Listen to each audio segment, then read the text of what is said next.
He's flying out, but they bring him over in case they have to do it. Good at it.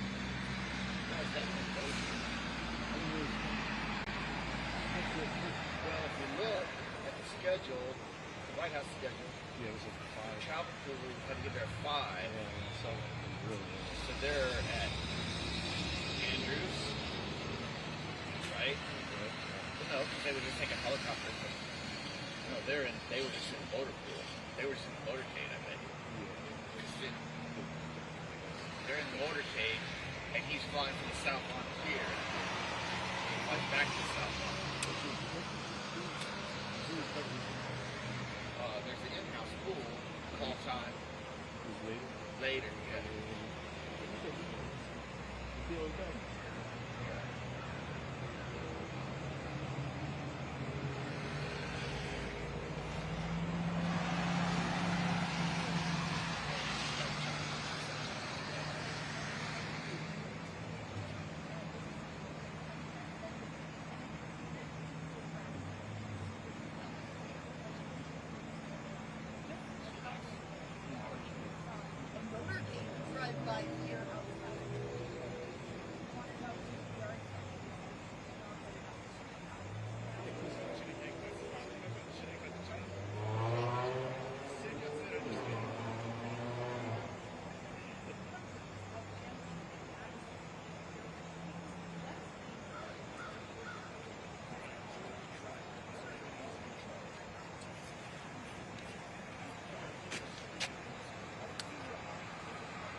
In general. Yeah, it's been a few days.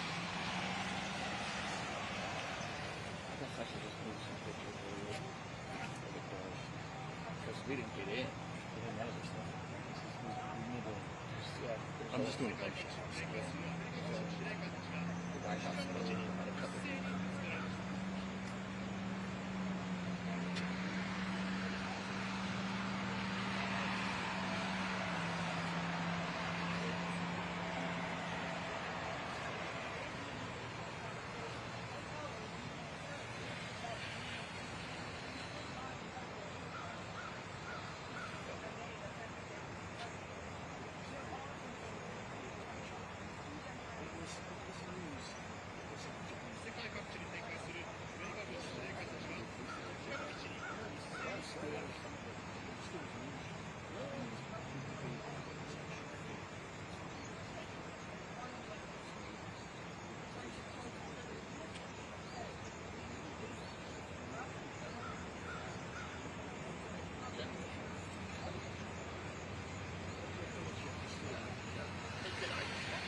Sit under stool for a minute. Can you put that your live view on there?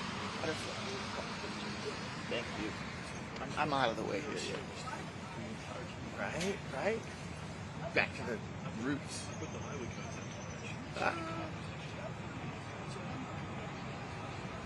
Nice.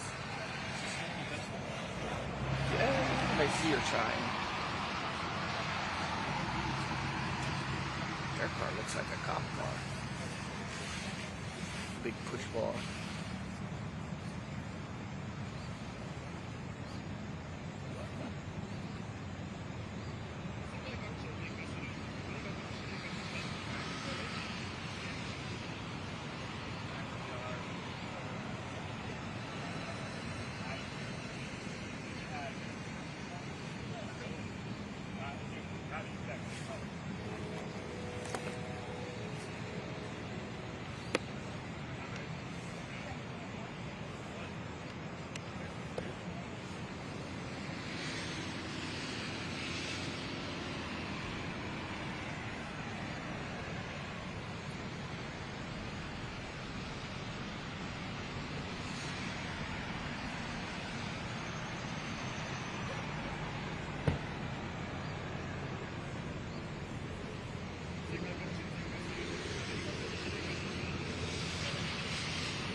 I mean, I can't do much better than that.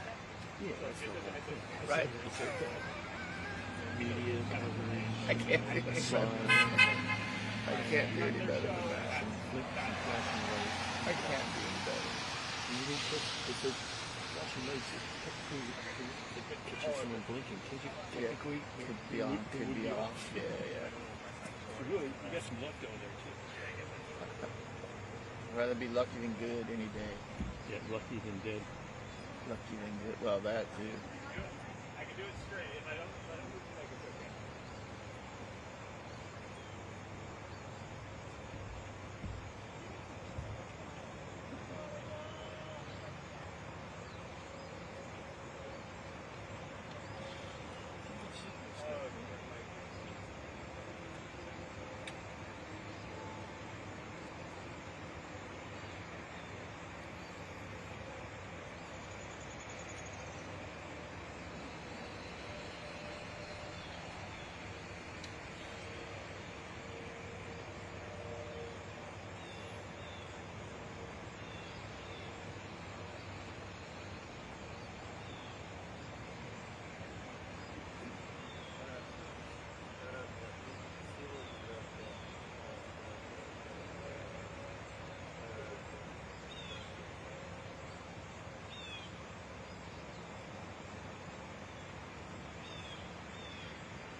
But I mean, it'd be better than being wet.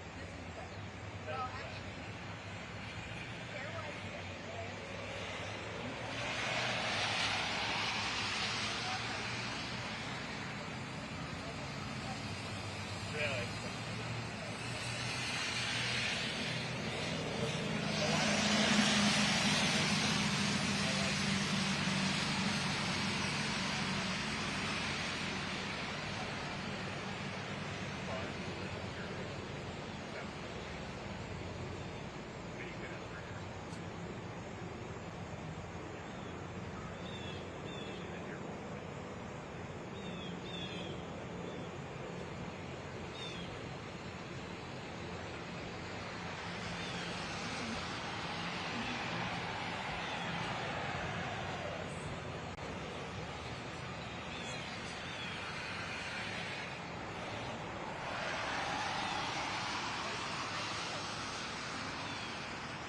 Still here in shot, right? And that's the... no, they should give you a heads up, right?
Huh? Yeah, I know. There's definitely mosquitoes out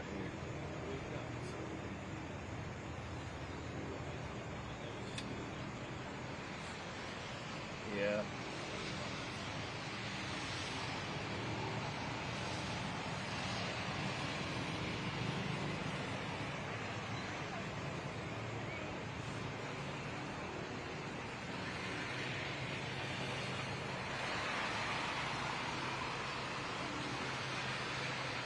You'd think traffic would back up here at some point. Or maybe they just told everyone not to come today. Actually, I heard on the radio that there's a little fake city up there. Little tiny village. Yeah, Little village with restaurants. Big village.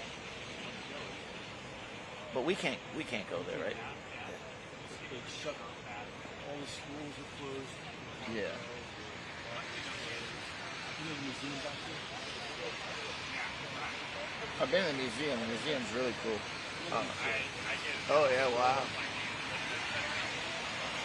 Close your mouth if you look up. They just woke up.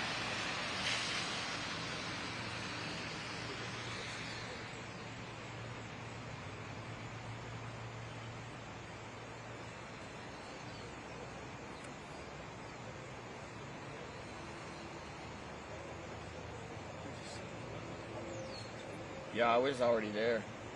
Oh, I forgot to bring my coffee. What an idiot.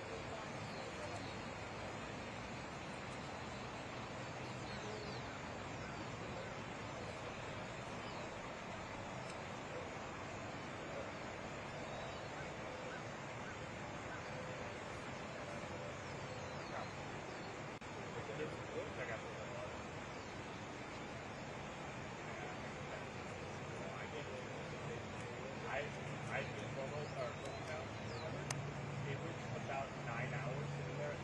Like, it was 10 minutes away. It was like that for the road. Yeah, probably right. I don't feel comfortable being 10 minutes away.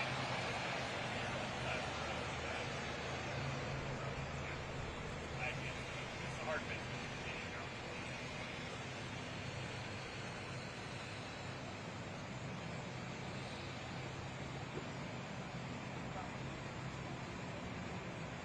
I like when they look good. Like, I like when it's like solder, like it looks nice. I'm like, oh, that framed up really nice. Wow, I look that way. Look at that picture, though. They wouldn't like that picture. Right? Steve Helber. Because it shows the gates. Shit. I don't think there's going to be any shortage of those 1 and 2s going.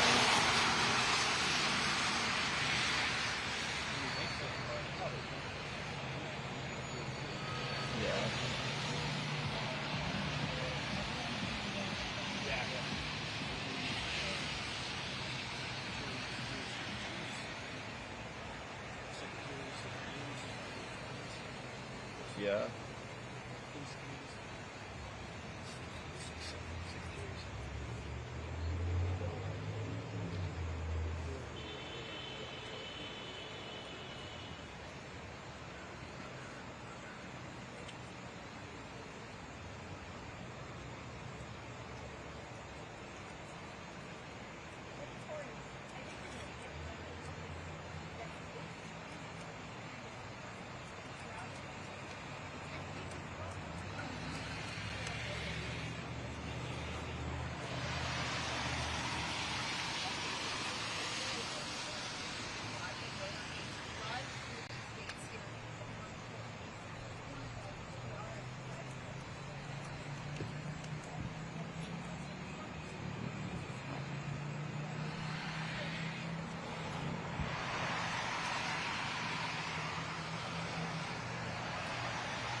His Huh? house? Not his house, no. I was at the courthouse.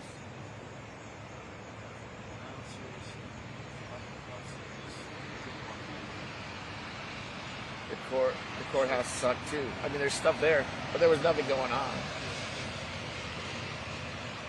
There's nothing going on here for us. Yeah, yeah.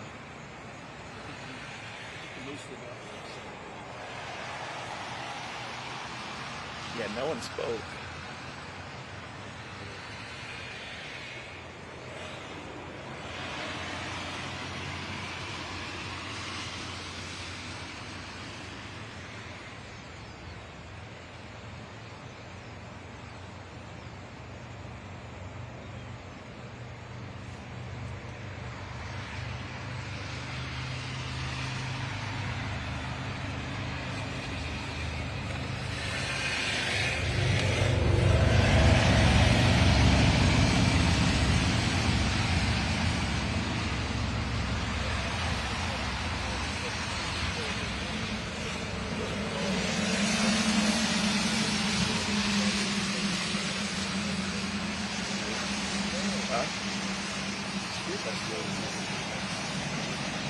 That might be from the Pentagon reporters.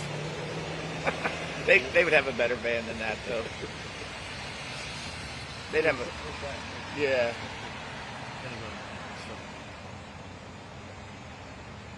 Might be cops. Yeah, you're right.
I saw him get to work.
Be a standing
freaking mosquitoes, man.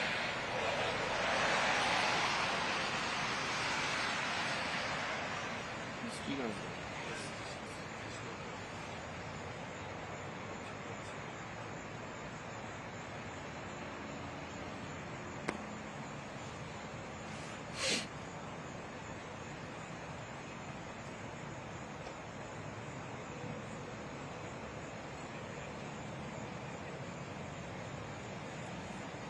They're everywhere.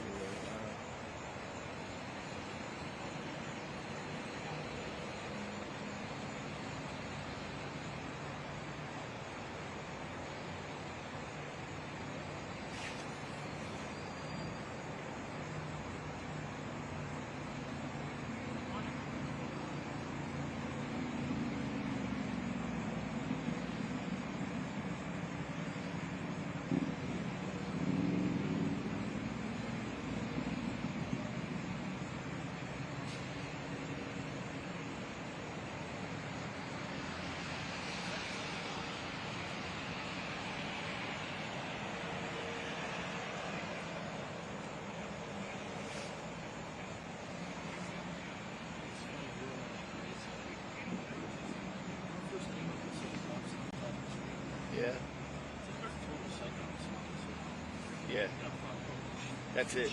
That's it, yeah. I couldn't see either because it was so bright and his eyes were, his lights were right at you.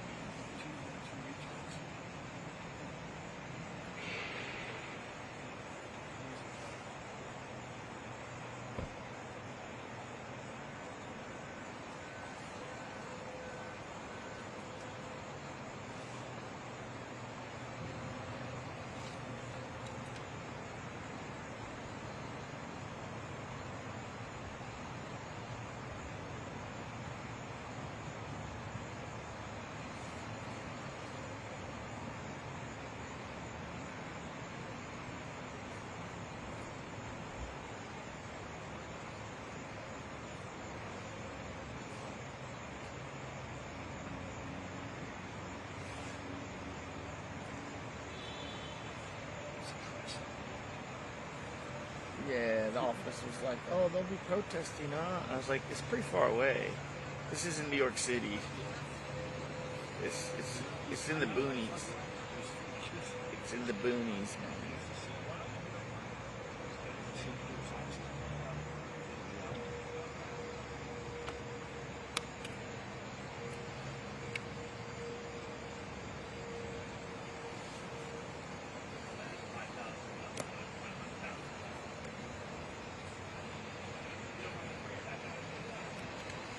It's making me work even harder.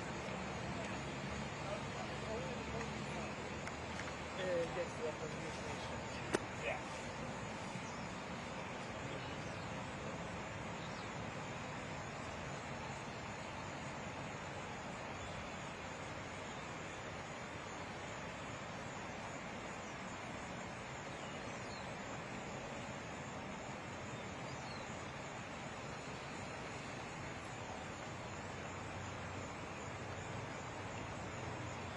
Seem to be bypassing this game.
include the things outside the frame.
And with an upside down American flag.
Hello,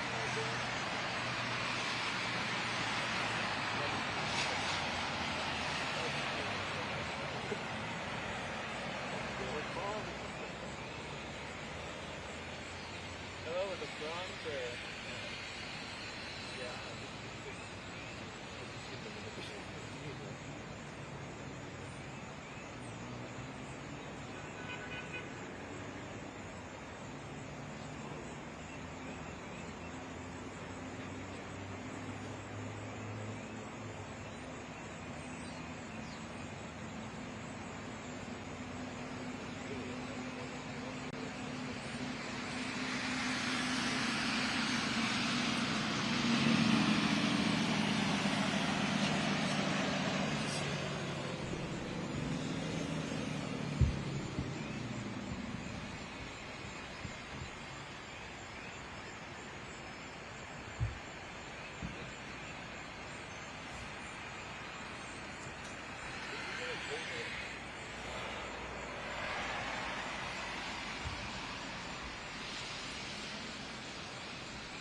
I'm surprised there's not more press out here.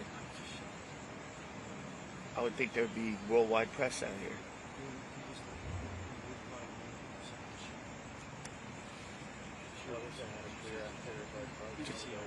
Just not like it used to be. Every U.S. general, every U.S. command here right now. You would think.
Ladies and gentlemen, please welcome the Chairman of the Joint Chiefs of Staff, General Dan Kane.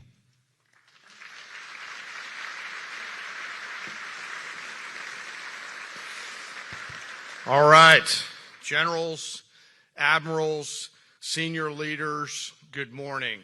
Wow, what a group here today. I will tell you that our enemies are terrified right now that we are all in the same room, and that is a true statement. Welcome everyone to Marine Corps Base Quantico and the first ever Key Leaders All Call. To the Commandant and all of the Marines that have made this event possible, thank you. This was no small feat to put this event together in short order, and I'm glad there's pull-up bars just outside. The SEALs in the corner out there are very happy about that. I regret to inform you there will not be a PT test after this event because I know you all would crush it. Last night I had the privilege of joining the Secretary and the Joint Chiefs in honoring 50 Gold Star families at the White House as the President, the First Lady, and our nation honored their loved ones' service and sacrifices. Teammates, it was a quiet and deeply meaningful event that reminded all of us that were lucky enough to be there of the serious and unforgiving nature of the business that we are in, fighting and winning our nation's wars. Leaders, we are living in dynamic and potentially dangerous times. Global risk is on the rise. Our adversaries are no longer aligning, they are aligned. And we must align with equal resolve and unity. Even as we strive for and seek peace, we must be prepared for war.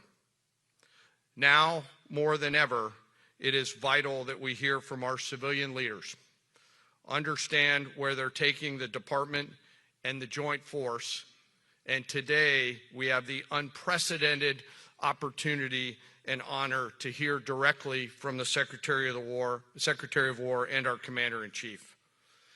Together, you and I and our civilian leaders have the honor of leading the finest military in the world, and we must seize every opportunity every day to prepare our joint force for the future. I am deeply humbled to serve with each and every one of you. And now it is my distinct honor to introduce our nation's Secretary of War, the Honorable Pete Hegseth.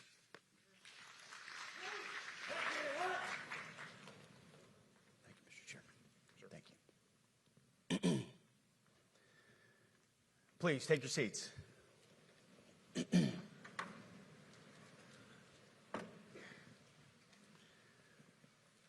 Well, Mr. Chairman, the Joint Chiefs, generals, admirals, commanders, officers, senior enlisted, NCOs, enlisted, and every member of our American military, good morning.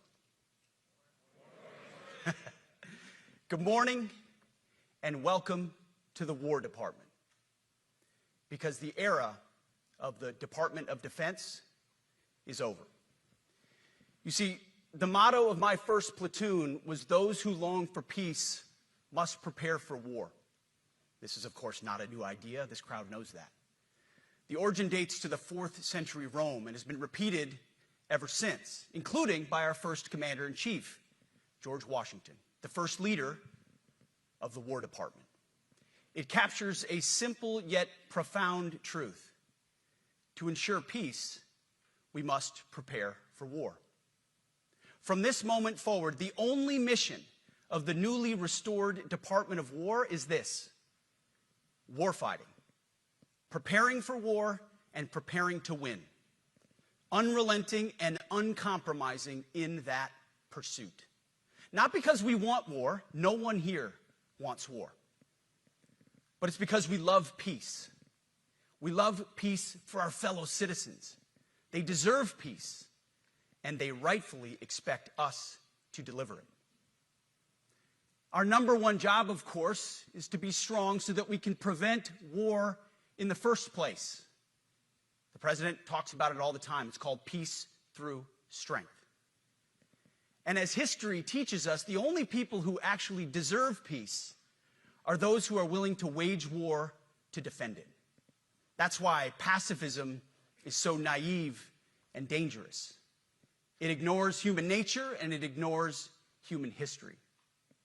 Either you protect your people and your sovereignty, or you will be subservient to something or someone. It's a truth as old as time.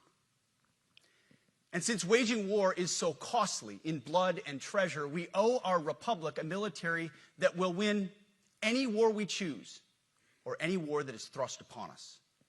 Should our enemies choose foolishly to challenge us, they will be crushed by the violence, precision, and ferocity of the War Department.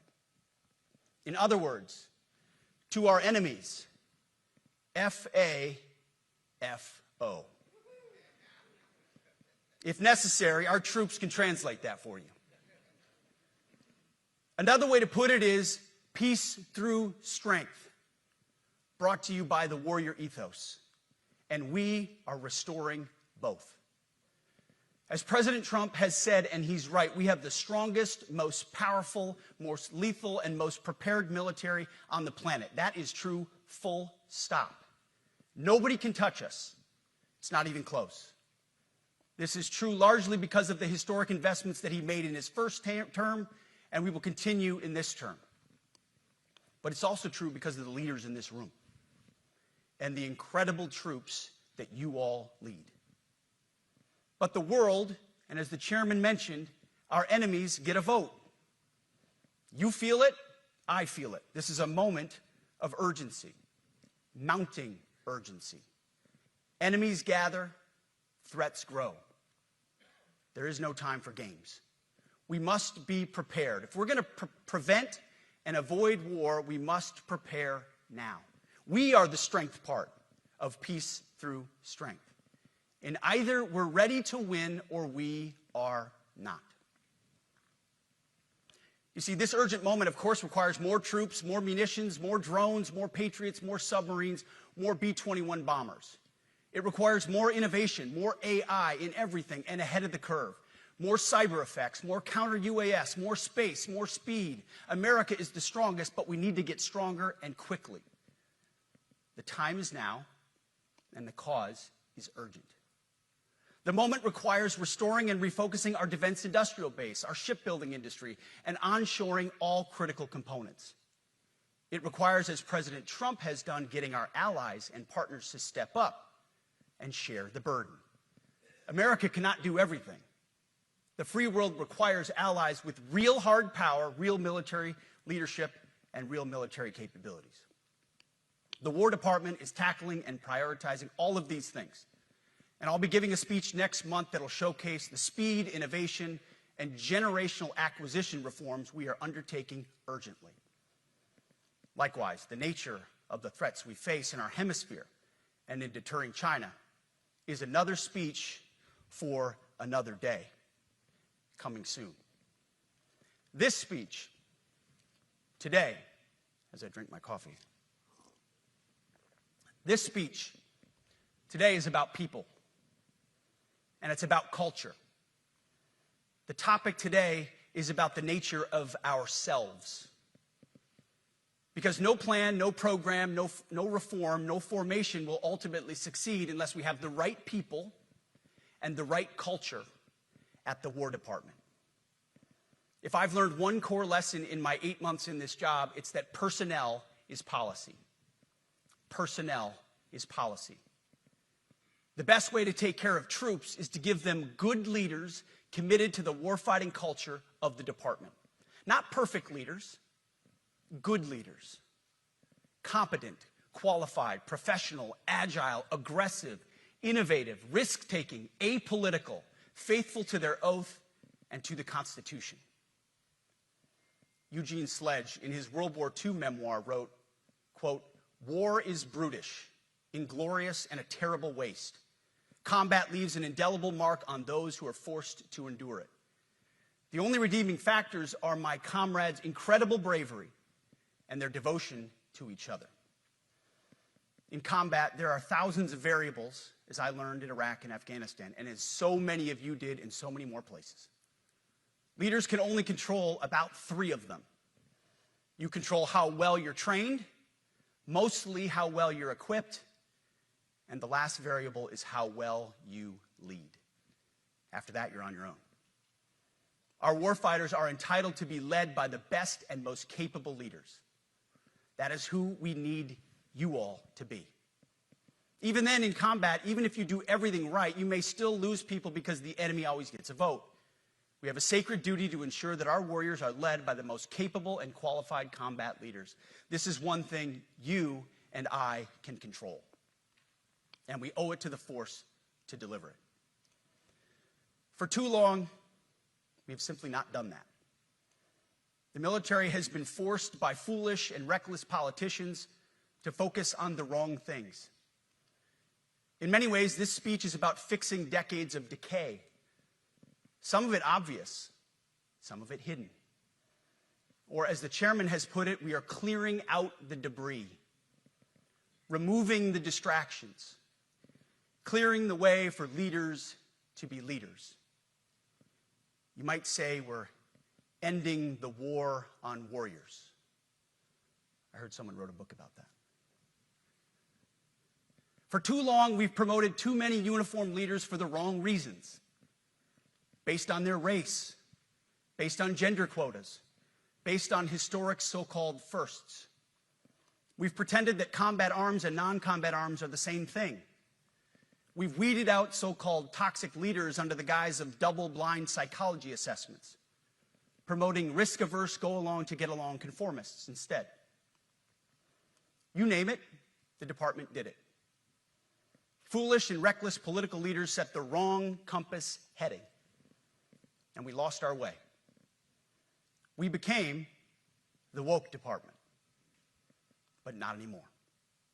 Right now, I'm looking out at a sea of Americans who made a choice when they were young men and young women to do something most Americans will not, to serve something greater than yourselves, to fight for God and country, for freedom and the Constitution.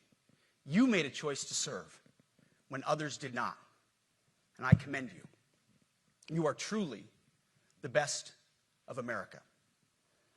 But this does not mean, and this goes for all of us, that our path to this auditorium on this day was a straight line, or that the conditions of the formations we lead are where we want them to be.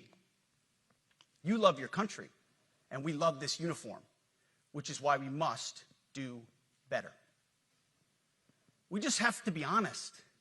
We have to say with our mouths what we see with our eyes, to just tell it like it is in plain English, to point out the obvious things right in front of us. That's what leaders must do. We cannot go another day without directly addressing the plank in our own eye, without addressing the problems in our own commands and in our own formations. This administration has done a great deal from day one to remove the social justice, politically correct, and toxic ideological garbage that had infected our department, to rip out the politics. No more identity months, DEI offices, dudes in dresses. No more climate change worship. No more division, distraction, or gender delusions. No more debris. As I've said before, and will say again, we are done with that shit. I've made it my mission to uproot the obvious distractions that made us less capable and less lethal. That said, the War Department requires the next step. Underneath the woke garbage is a deeper problem, and a more important problem that we are fixing and fixing fast. Common sense is back at the White House, so making the necessary changes is actually pretty straightforward. President Trump expects it. And the litmus test for these changes is pretty simple. Would I want my eldest son, who is 15 years old, eventually joining the types of formations that we are currently wielding? If in any way the answer to that is no, or even yes, but, then we're doing something wrong. Because my son is no more important than any other American citizen who dons the cloth of our nation. He is no more important than your son. All precious souls made in the image and likeness of God. Every parent deserves to know that their son or their daughter that joins our ranks is entering exactly the kind of unit that the Secretary of War would want his son to join. Think of it as the golden rule test. Jesus said, "Do unto others that which you would have done unto yourself." It's the ultimate simplifying test of truth. The new War Department golden rule is this: do unto your unit as you would have done unto your own child's unit. Would you want him serving with fat or unfit or undertrained troops? Or alongside people who can't meet basic standards? Or in a unit where standards were lowered so certain types of troops could make it in? In a unit where leaders were promoted for reasons other than merit, performance, and warfighting? The answer is not just no, it's hell no. This means at the War Department, first and foremost, we must restore a ruthless, dispassionate, and common sense application of standards. I don't want my son serving alongside troops who are out of shape, or in combat unit with females who can't meet the same combat arms physical standards as men, or troops who are not fully proficient on their assigned weapons, platform, or task, or under a leader who was the first, but not the best. Standards must be uniform, gender neutral, and high. If not, they're not standards. They're just suggestions. Suggestions that get our sons and daughters killed. When it comes to combat arms units, and there are many different stripes across our joint force, the era of politically correct, overly sensitive, don't hurt anyone's feelings leadership ends right now. At every level, either you can meet the standard, either you can do the job, either you are disciplined, fit, and trained, or you are out. And that's why today, at my direction, and this is the first of 10 Department of War directives that are arriving at your commands as we speak and in your inbox. Today, at my direction, each service will ensure that every requirement for every combat MOS, for every designated combat arms position, returns to the highest male standard only. Because this job is life or death. Standards must be met. And not just met, at every level we should seek to exceed the standard, to push the envelope, to compete. It's common sense. And core to who we are and what we do, it should be in our DNA. Today, at my direction, we are also adding a combat field test for combat arms units that must be executable in any environment at any time and with combat equipment. These tests, they'll look familiar. They'll resemble the Army Expert Physical Fitness Assessment or the Marine Corps Combat Fitness Test. I'm also directing that warfighters in combat jobs execute their service fitness test at a gender-neutral, age-normed male standard scored above 70%. It all starts with physical fitness and appearance. If the Secretary of War can do regular, hard PT, so can every member of our joint force. Frankly, it's tiring to look out at combat formations, or really any formation, and see fat troops. Likewise, it's completely unacceptable to see fat generals and admirals in the halls of the Pentagon and leading commands around the country and the world. It's a bad look. It is bad, and it's not who we are. So whether you're an airborne ranger or a chairborne ranger, a brand new private or a 4-star general, you need to meet the height and weight standards and pass your PT test. And as the chairman said, yes, there is no PT test. But today, at my direction, every member of the joint force at every rank is required to take a PT test twice a year, as well as meet height and weight requirements twice a year, every year of service. Also today, at my direction, every warrior across our joint force is required to do PT every duty day. Should be common sense. I mean, most units do that already, but we're codifying it. And we're not talking like hot yoga and stretching. Real hard PT, either as a unit or as an individual. At every level, from the Joint Chiefs to everyone in this room to the youngest private, leaders set the standard. And so many of you do this already. Active, Guard, and Reserve. This also means grooming standards.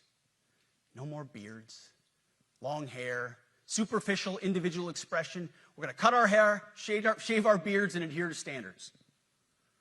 Because it's like the broken windows theory of policing. It's like when you let the small stuff go, the big stuff eventually goes. So you have to address the small stuff. This is on duty, in the field, and in the rear. If you want a beard, you can join Special Forces. If not, then shave. We don't have a military full of Nordic pagans. But unfortunately, we have had leaders who either refuse to call BS and enforce standards, or leaders who felt like they were not allowed to enforce standards. Both are unacceptable. And that's why today, at my direction, the era of unprofessional appearance is over. No more beardos. The era of rampant and ridiculous shaving profiles is done. Simply put, if you do not meet the male-level physical standards for combat positions, cannot pass a PT test, or don't want to shave and look professional, it's time for a new position or a new profession. I sincerely appreciate the proactive efforts the secretaries have already taken in some of those areas, service secretaries. And these directives are intended to simply accelerate those efforts. On the topic of standards, allow me a few words to talk about toxic leaders. Upholding and demanding high standards is not toxic. Enforcing high standards, not toxic leadership. Leading warfighters toward the goals of high, gender-neutral, and uncompromising standards in order to forge a cohesive, formidable, and lethal Department of War is not toxic. It is our duty, consistent with our constitutional oath. Real toxic leadership is endangering subordinates with low standards. Real toxic leadership is promoting people based on immutable characteristics or quotas instead of based on merit. Real toxic leadership is promoting destructive ideologies that are an anathema to the Constitution and the laws of nature and nature's God, as Thomas Jefferson wrote in the Declaration of Independence. The definition of toxic has been turned upside down, and we're correcting that. That's why today, at my direction, we're undertaking a full review of the department's definitions of so-called toxic leadership, bullying, and hazing, to empower leaders to enforce standards without fear of retribution or second-guessing. Of course, you can't do like nasty bullying and hazing. We're talking about words like bullying and hazing and toxic. They've been weaponized and bastardized inside our formations, undercutting commanders and NCOs. No more. Setting, achieving, and maintaining high standards is what you all do. And if that makes me toxic, then so be it. Second, today at our direction, we're ensuring that every service, every unit, every schoolhouse, and every form of professional military education conduct an immediate review of their standards. Now, we've done this in many places already, but today it goes across the entire Department of War. Any place where tried and true physical standards were altered, especially since 2015 when combat arms standards were changed to ensure females could qualify, must be returned to their original standard. Other standards have been manipulated to hit racial quotas as well, which is just as unacceptable.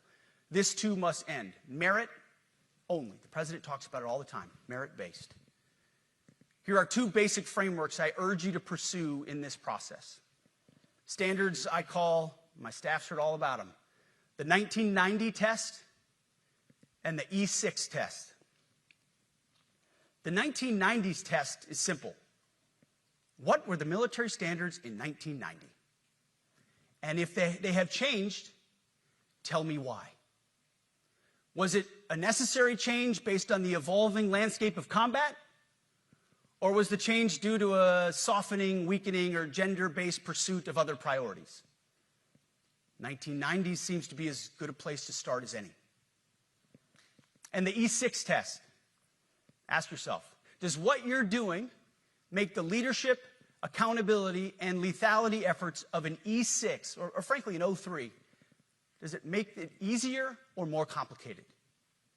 Does the change empower staff sergeants, petty officers, and tech sergeants to get back to basics? The answer should be a resounding yes.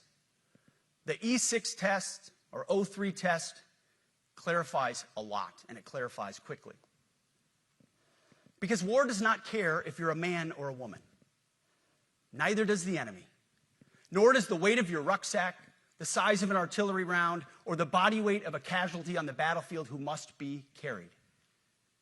This, and I want to be very clear about this, this is not about preventing women from serving.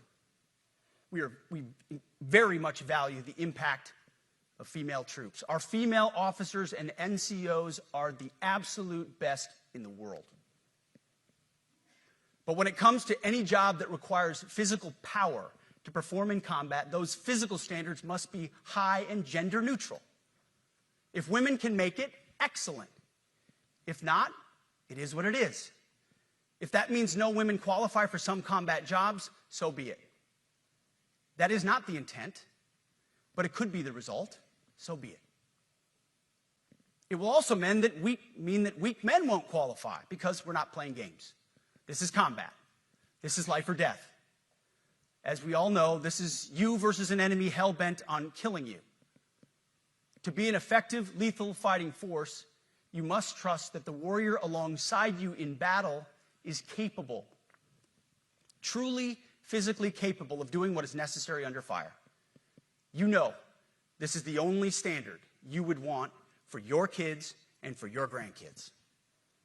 Apply the War Department Golden Rule, the 1990 test, and the E6 test, and it's really hard to go wrong. Third,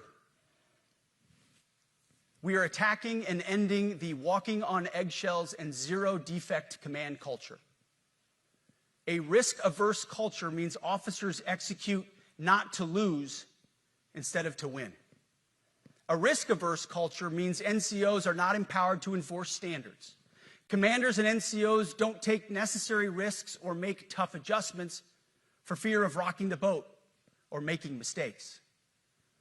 A blemish-free record is what peacetime leaders covet the most, which is the worst of all incentives. We, as senior leaders, need to end the poisonous culture of risk aversion and empower our NCOs at all levels to enforce standards. Truth be told, for the most part, we don't need new standards. We just need to reestablish a culture where enforcing standards is possible.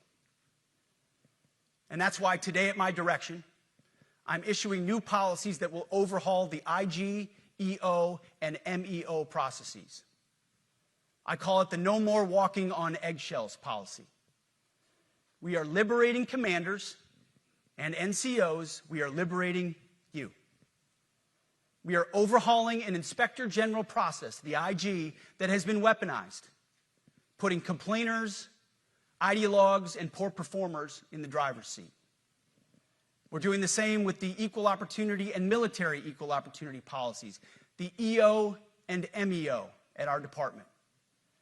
No more frivolous complaints, no more anonymous complaints, no more repeat complainants, no more smearing reputations, no more endless waiting, no more legal limbo, no more sidetracking careers, no more walking on eggshells. Of course, being a racist has been illegal in our formation since 1948. The same goes for sexual harassment. Both are wrong and illegal. Those kinds of infractions will be ruthlessly enforced. But telling someone to shave or get a haircut or to get in shape or to fix their uniform or to show up on time or to work hard, that's exactly the kind of discrimination we want. We are not civilians. You are not civilians. You are set apart for a distinct purpose. So we, as a department, need to stop acting and thinking like civilians and get back to basics and put the power back in the hands of commanders and NCOs. Commanders and NCOs who make life and death decisions. Commanders and NCOs who enforce standards and ensure readiness. Commanders and NCOs who in this War Department have to look in the mirror and have to pass the golden rule test. My kids, your kids, America's sons and daughters. So I urge you all here today and those watching, take this guidance and run with it. The core of this speech is the 10 directives we're announcing today. They were written for you, for Army leadership, for Navy leadership, for Marine Corps leadership, for Air Force leadership, Space Force leadership. These directives are designed to take the monkey off your back and put you, the leadership, back in the driver's seat. Move out with urgency because we have your back. I have your back. And the Commander-in-Chief has your back. And when we give you this guidance, we know mistakes will be made. It's the nature of leadership. But you should not pay for earnest mistakes for your entire career. And that's why today, at my direction, we're making changes to the retention of adverse information on personnel records that will allow leaders with forgivable, earnest, or minor infractions to not be encumbered by those infractions in perpetuity. People make honest mistakes, and our mistakes should not define an entire career. Otherwise, we only try not to make mistakes, and that's not the business we're in. We need risk takers and aggressive leaders and a culture that supports you. Fourth, at the War Department, promotions across the Joint Force will be based on one thing: merit. Colorblind, gender-neutral, merit-based. The entire promotion process, including evaluations of warfighting capabilities, is being thoroughly re-examined. We've already done a lot in this area, but more changes are coming soon. We'll promote top-performing officers and NCOs faster and get rid of poor performers more quickly. Evaluations, education, and field exercises will become real evaluations, not box checks, for every one of us at every level. These same reforms happened before World War II as well. General George Marshall and Secretary of War Henry Stimson did the same thing. And we won a world war because of it. As it happens, when he started the job, Chairman Kane gave me a frame and a photo to hang in my office. A matching frame and photo hangs in his. It's a photo of Marshall and Stimson preparing for World War II. Those two leaders famously kept the door open between their offices for the entirety of the war. They worked together, civilian and uniform, every single day. Chairman Kane and I do the same. There is no daylight between us. Our doors are always open.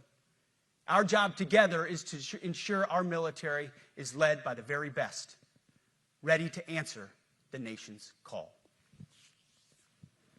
Fifth, as you have seen, and the media has obsessed over, I have fired a number of senior officers since taking over. The previous chairman, other members of the Joint Chiefs, combatant commanders, and other commanders. The rationale for me has been straightforward. It's nearly impossible to change a culture with the same people who helped create or even benefited from that culture, even if that culture was created by a previous president and previous secretary. My approach has been simple. When in doubt, assess the situation, follow your gut, and if it's the best for the military, make a change. We all serve at the pleasure of the president every single day. But in many ways, it's not their fault. It's not your fault. As foolish and reckless as the woke department was, those officers were following elected political leadership. An entire generation of generals and admirals were told that they must parrot the insane fallacy that, quote, our diversity is our strength. Of course, we know our unity is our strength. They had to put out dizzying DEI and LGBTQI+ statements. They were told females and males are the same thing, or that males who think they're females is totally normal. They were told that we need a green fleet and electric tanks. They were told to kick out Americans who refuse an emergency vaccine. They followed civilian policies set by foolish and reckless political leaders. Our job, my job, has been to determine which leaders simply did what they must to answer the prerogatives of civilian leadership, and which leaders are truly invested in the woke department, and therefore incapable of embracing the War Department and executing new lawful orders. That's it. It's that simple. So for the past 8 months, we've gotten a good look under the hood of our officer corps. We've done our best to thoroughly assess the human terrain. We've had to make trade-offs and some difficult decisions. It's more of an art than a science. We have been and will continue to be judicious, but also expeditious. The new compass heading is clear. Out with the Shirellis, the Mackenzies, and the Millies, and in with the Stockdales, the Schwarzkopfs, and the Pattons. More leadership changes will be made, of that I'm certain. Not because we want to, but because we must. Once again, this is life and death. The sooner we have the right people, the sooner we can advance the right policies. Personnel is policy.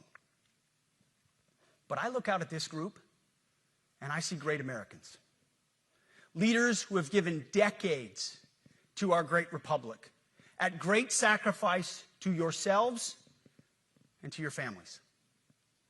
But if the words I'm speaking today are making your heart sink, then you should do the honorable thing and resign. We would thank you for your service. But I suspect, I know, the overwhelming majority of you feel the opposite. These words make your hearts full. You love the War Department because you love what you do, the profession of arms.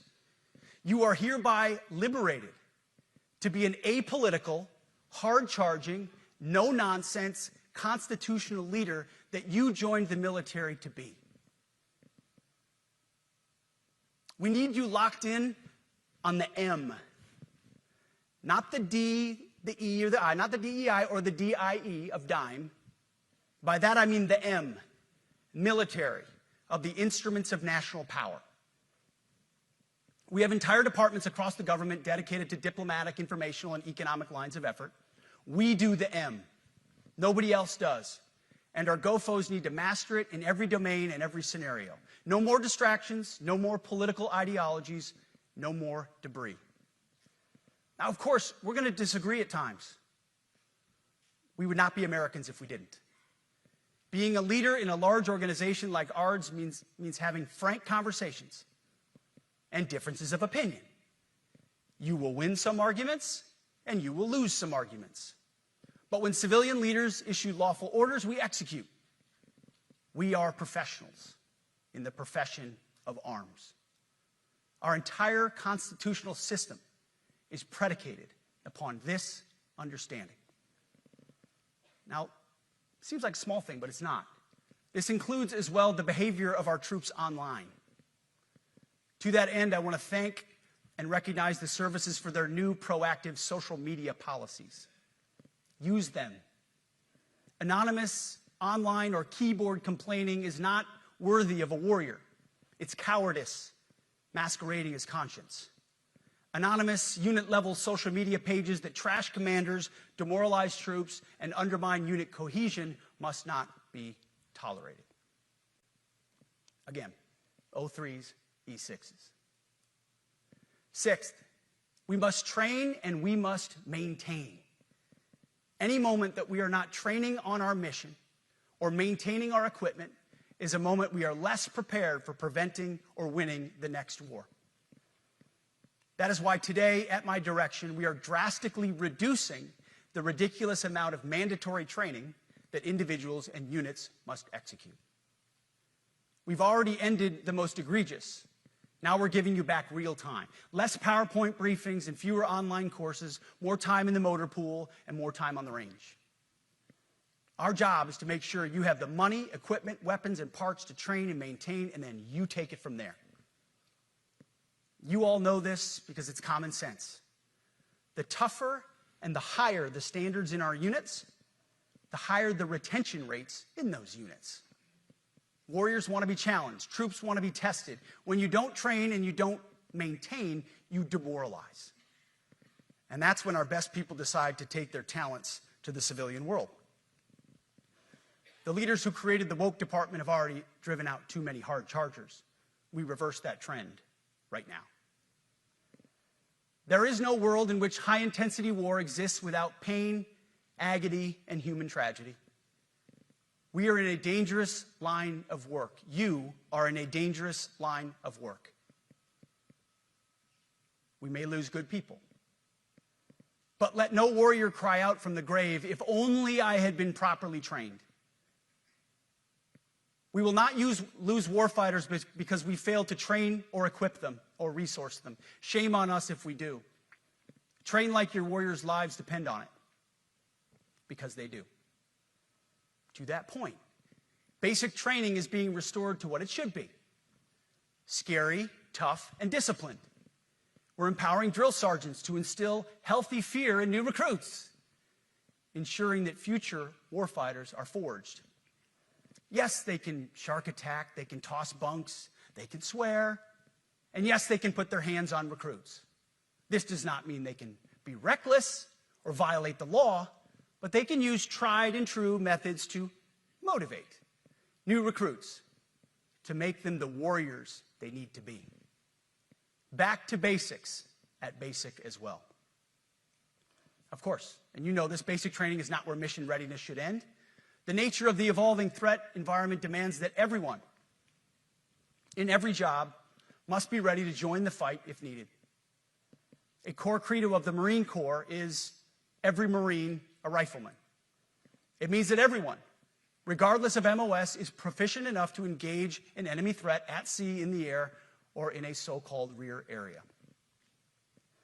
We need to ensure that every member of our uniformed military maintains baseline proficiency in basic combat skills, especially because the next war, like the last, will likely not have a rear area.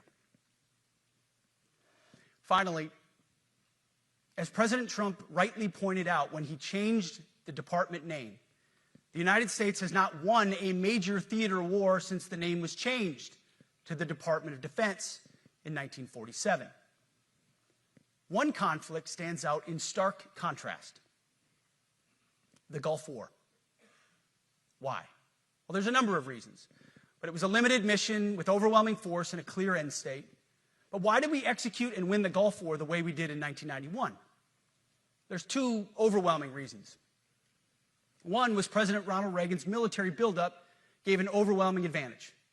And two, military and Pentagon leadership had previous formative battlefield experiences. The men who led this department during the Gulf War were mostly combat veterans of the Vietnam War. They said never again to mission creep or nebulous end states. The same holds true today. Our civilian and military leadership is chock full of veterans from Iraq and Afghanistan who say never again to nation building and nebulous end states.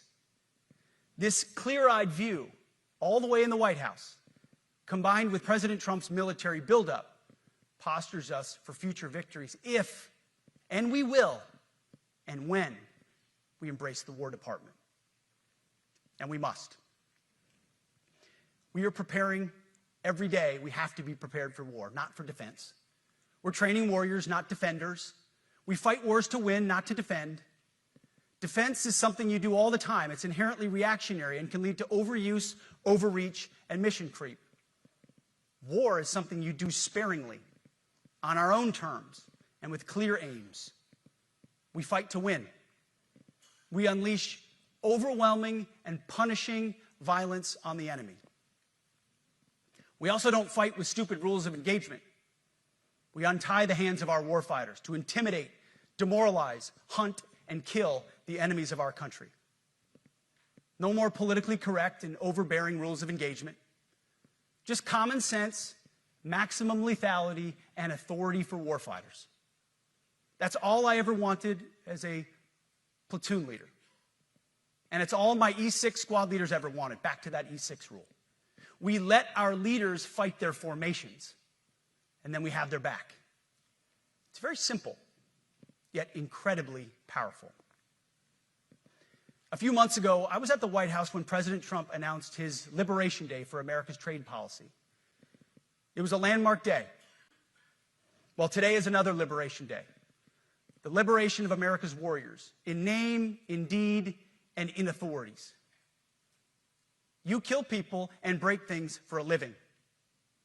You are not politically correct and don't necessarily belong always in polite society. We are not an army of one. We are a joint force of millions of selfless Americans. We are warriors. We are purpose-built, not for fair weather, blue skies, or calm seas. We were built to load up in the back of helicopters, 5 tons, or Zodiacs, in the dead of night, in fair weather or foul, to go to dangerous places, to find those who would do our nation harm, and deliver justice on behalf of the American people in close and brutal combat, if necessary. You are different. We fight not because we hate what's in front of us. We fight because we love what's behind us. You see, the Ivy League faculty lounges will never understand us, and that's okay, because they could never do what you do. The media will mischaracterize us, and that's okay, because deep down they know the reason they can do what they do is you. In this profession, you feel comfortable inside the violence so that our citizens can live peacefully.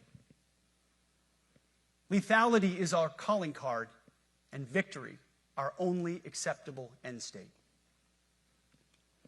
In closing, a few weeks ago, at our monthly Pentagon Christian prayer service, I recited a commander's prayer.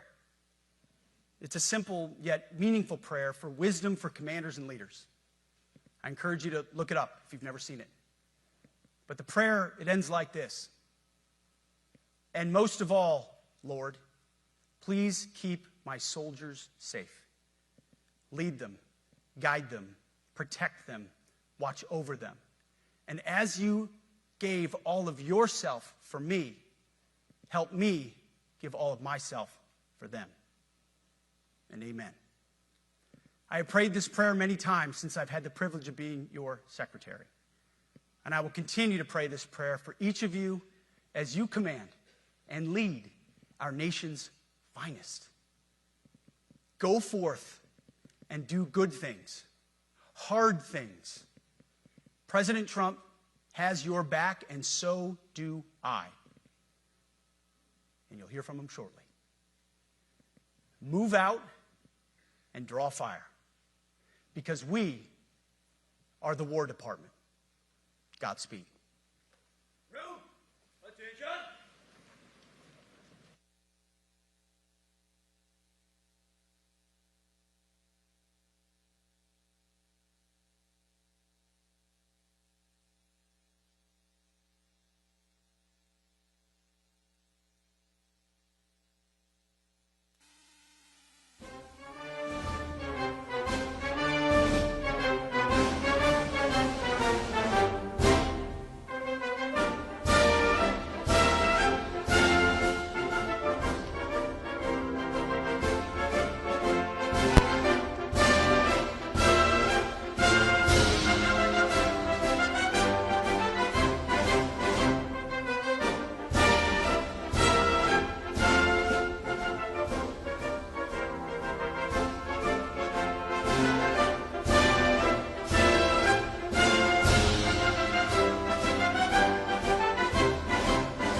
Ladies and gentlemen, the Secretary of War.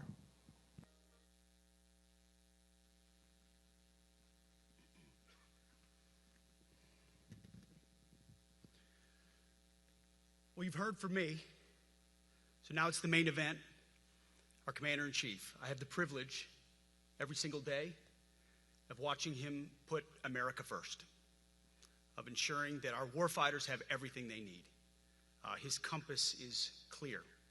He's easy to follow because you know he has our back. I was thinking backstage, the man who was the Commander-in-Chief when the War Department was created was George Washington. The man who was president when the War Department was reestablished is President Trump. And when he found out about this gathering of senior leaders, he said, I would be honored to come in order to address and thank the incredible Americans who defend our nation. He has a heart full of gratitude and love for what you do, and we get a chance to see it every day. And I'm honored that this morning you all firsthand get to see it as well. So ladies and gentlemen, join me in welcoming the 45th and 47th President of the United States, our Commander-in-Chief, Donald J. Trump.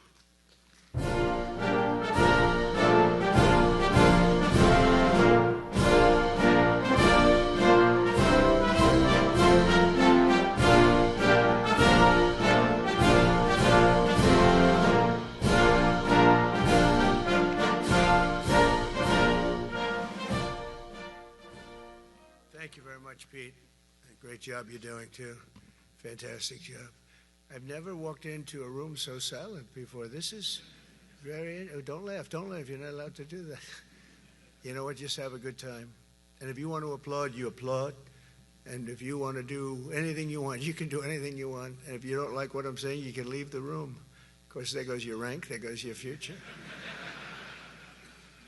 But you just feel nice and loose, okay? Because we're all on the same team. And I was told that, sir, you won't hear a murmur in the room.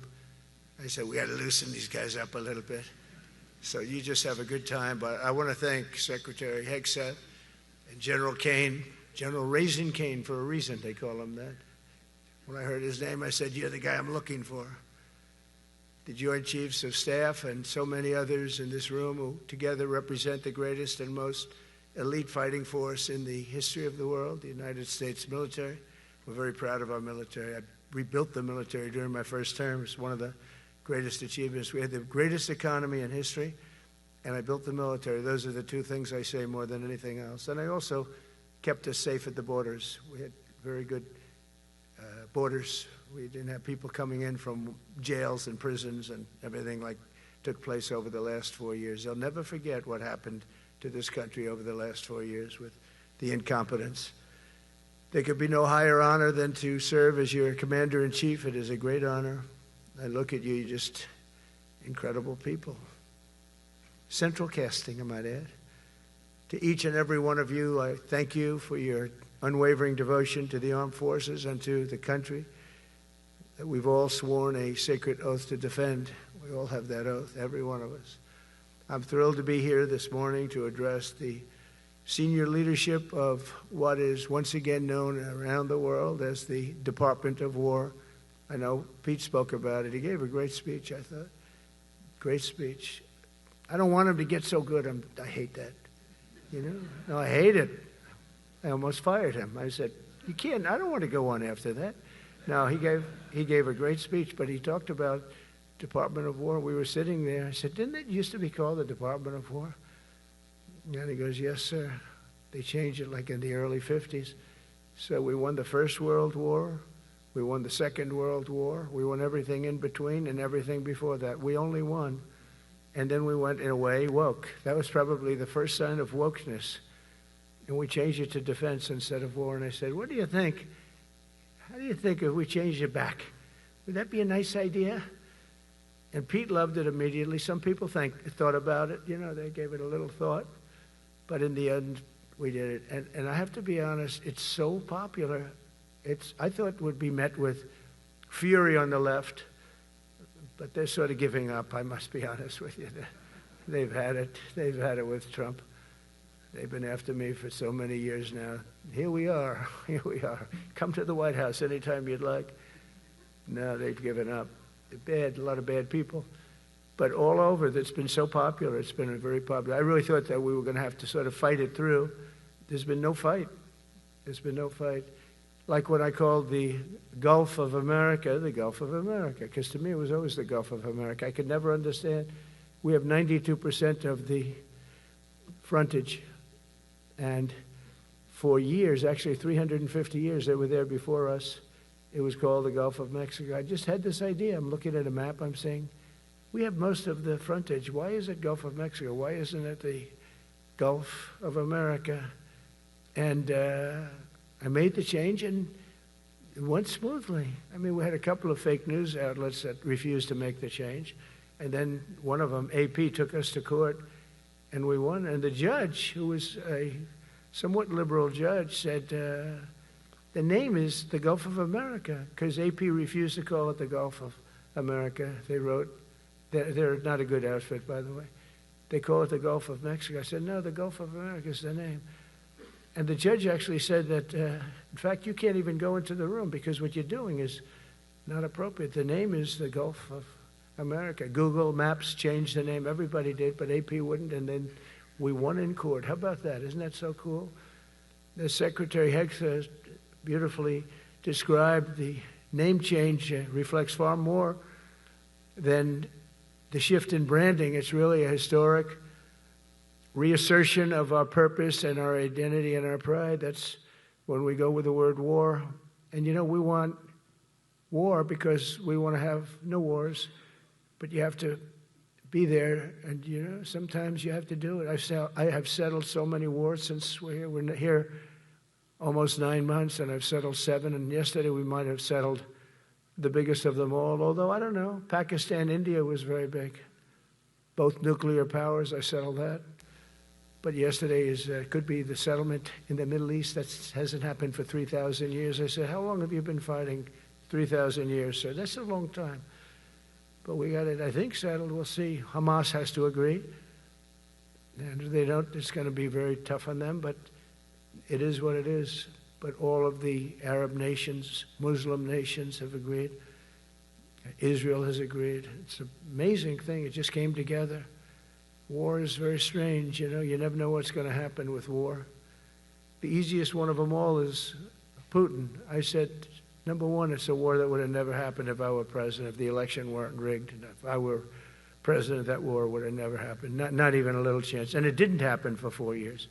But I knew Putin very well, and I thought that would be easy because I know him so well. Well, that one turned out to be the hardest of them all. We had some that were not settlable, and they all got settled. So if this works out, that we did yesterday with the Middle East, then that's more than a war. That's lots of wars. That's all combined. That's a lot of wars. Many of you were over there in many different capacities in many different countries. That's a big part of the earth. But if that works out, it would be 8+. I'm going to give myself 2 or 3 for that one. And then we just have the one to settle, and we have to settle it up with President Putin and Zelensky. Got to get them together and get it done. But the only way we can do that is through strength. I mean, if we were weak, they wouldn't even take my phone call. But we have extreme strength. We had the horror show in Afghanistan, which is really the reason I think that Putin went in. He saw that horror show by Biden and his team of incompetent people. And that showed, I think it gave him a path in. I wasn't there any longer. I watched that, and it was so horrible. I think it was the most embarrassing day in the history of our country. And now we're back. And that's it. We're not going to have any of that crap happen, I can tell you. That was terrible, so terrible. Together we're reawakening the warrior spirit, and this is a spirit that won and built this nation. And from the cavalry that tamed the Great Plains to the ferocious, unyielding power of Patton Bradley and the great General Douglas MacArthur. These are all great men. In this effort, we're a team, and so my message to you is very simple. I am with you, I support you, and as president, I have your backs 100%. You'll never see me even waver a little bit. It's the way it is. And that includes our great police officers and firemen and all of these people that are doing so well.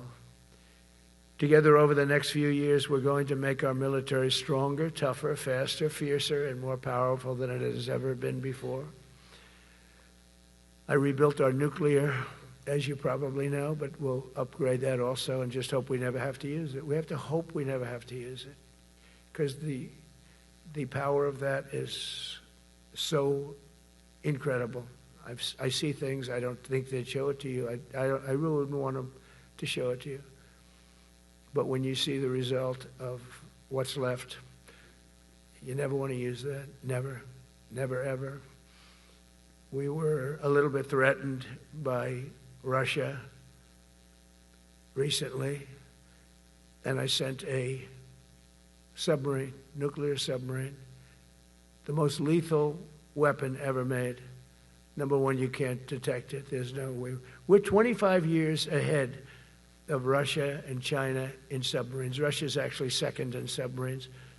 China's third, but they're coming up. They're coming up. They're way lower in nuclear too, but in 5 years they'll be equal. They're coming up.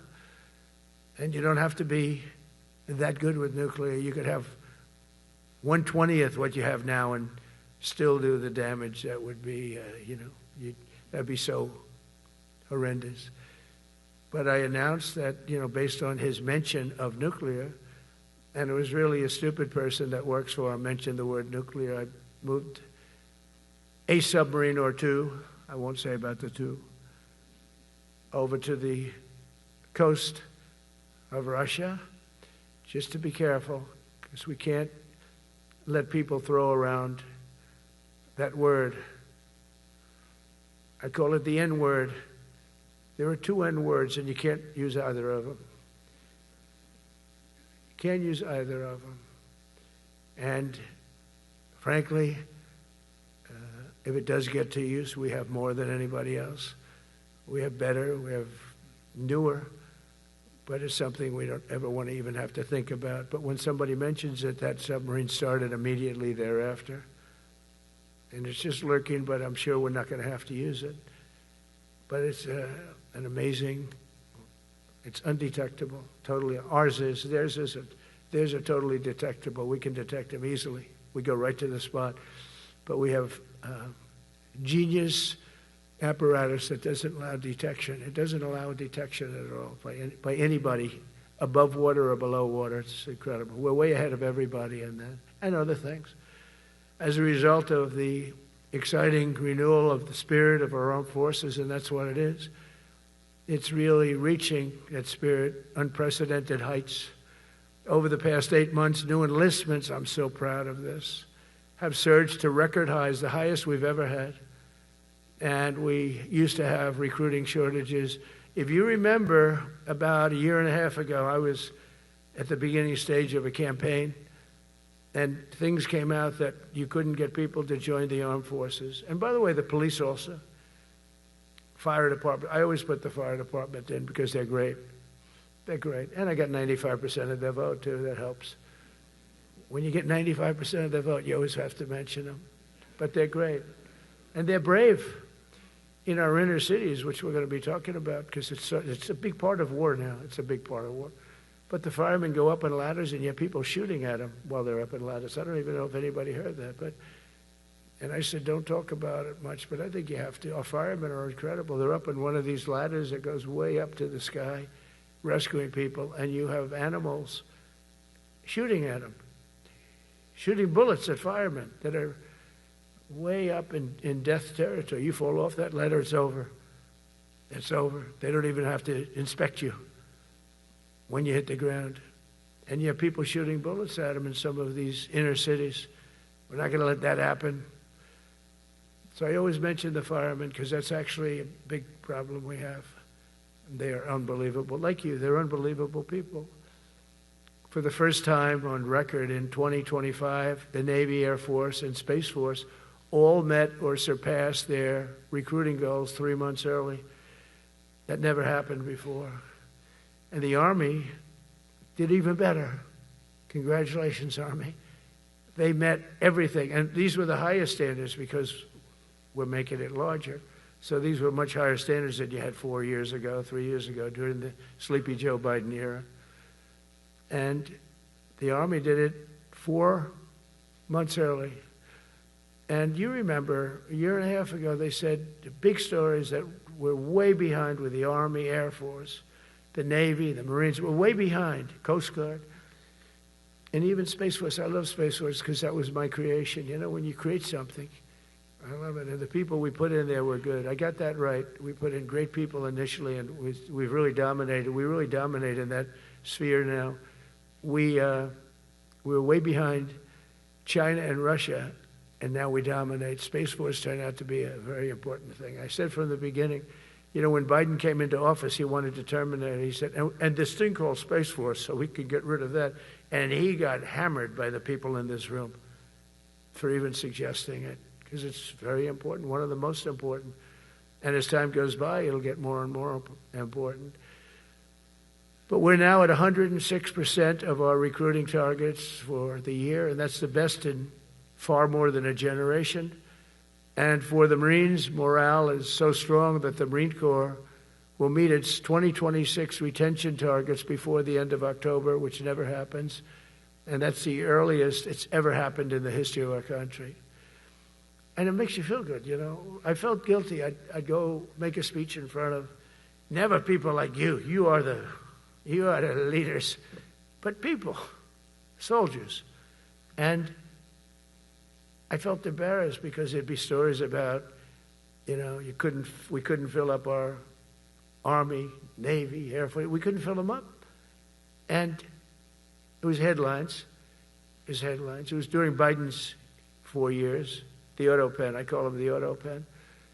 It's, how would you like to have your thing signed by an auto pen? You know, when I have a general and I have to sign for a general because we have beautiful paper, the gorgeous paper, I said throw a little more gold on it. They deserve it.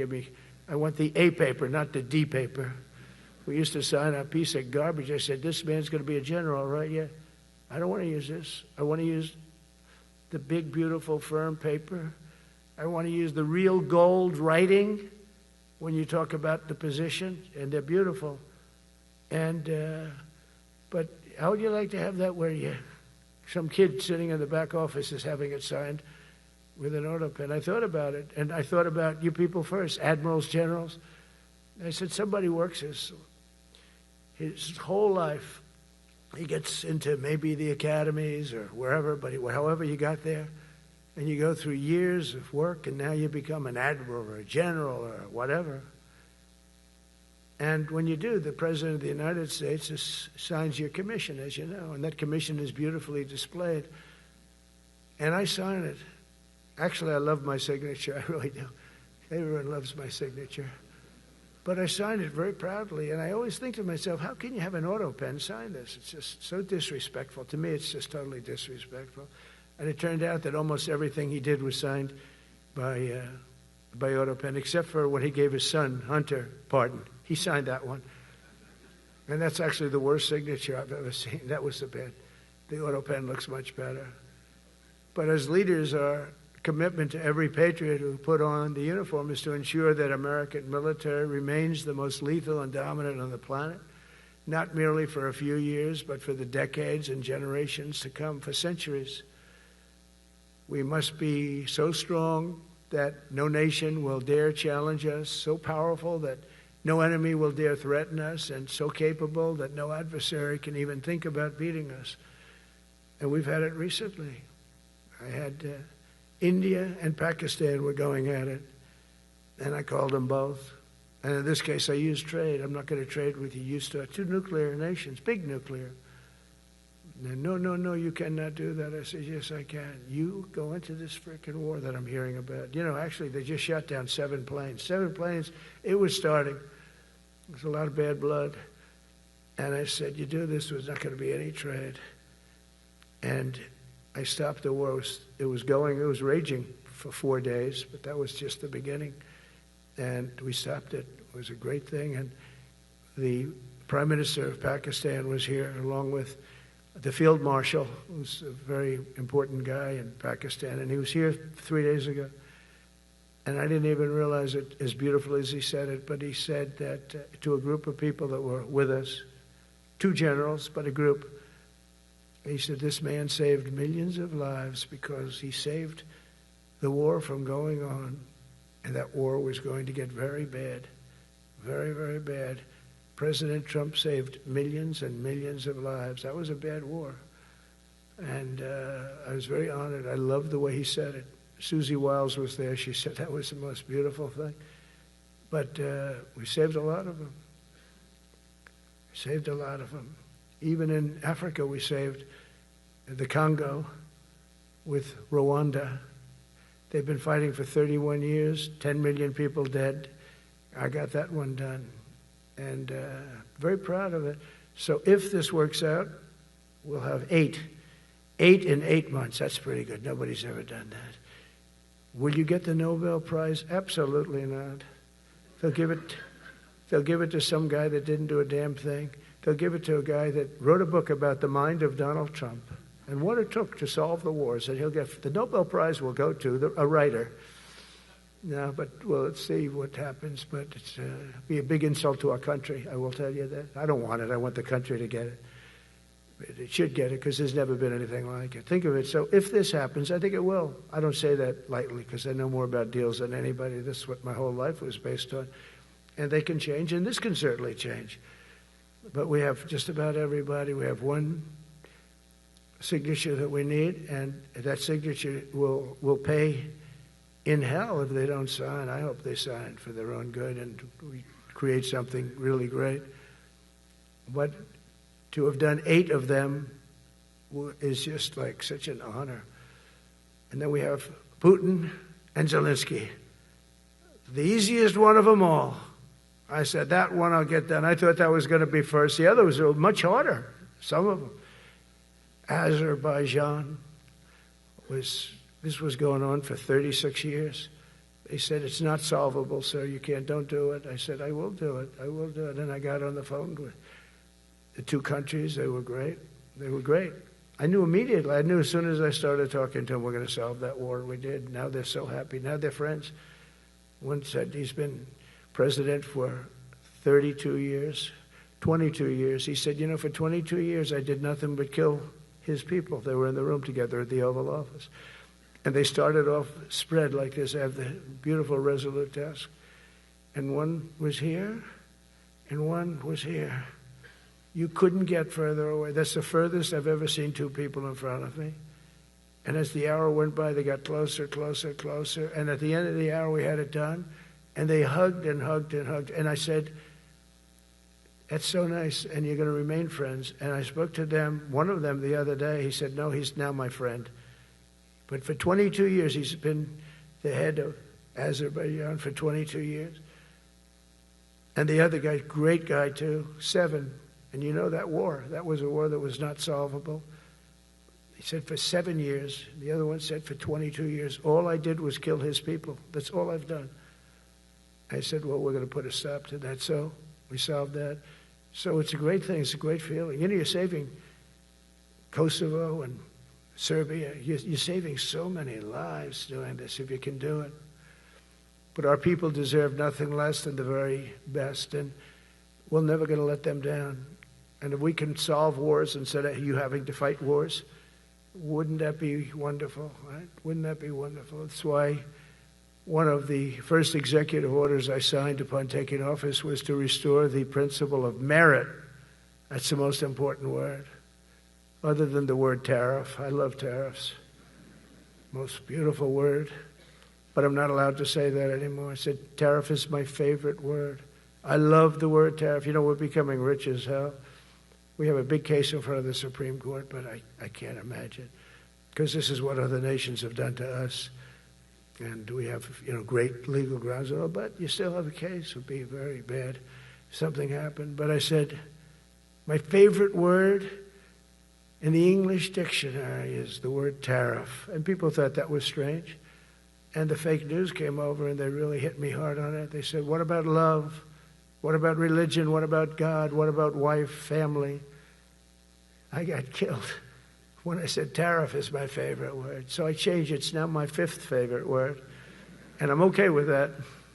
I'm okay with that. But they hit me hard.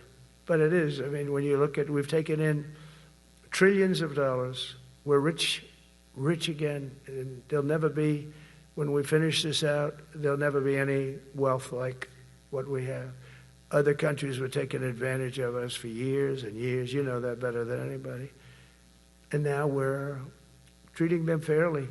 But the money coming in is, we've never seen anything like it. The other day they had $31 billion that they found, $31 billion. So we found $31 billion and we're not sure from where it came.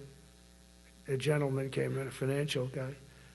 I said, well, what does that mean? He said, we don't know where it came. I said, check the tariff shelf. No, sir, the tariffs haven't started in that sector yet. I said, yes, they have. They started 7 weeks ago. Check it. Comes back 20 minutes later. Sir, you're right. It came from tariffs. $31 billion. That's enough to buy a lot of battleships, Admiral, to use an old term.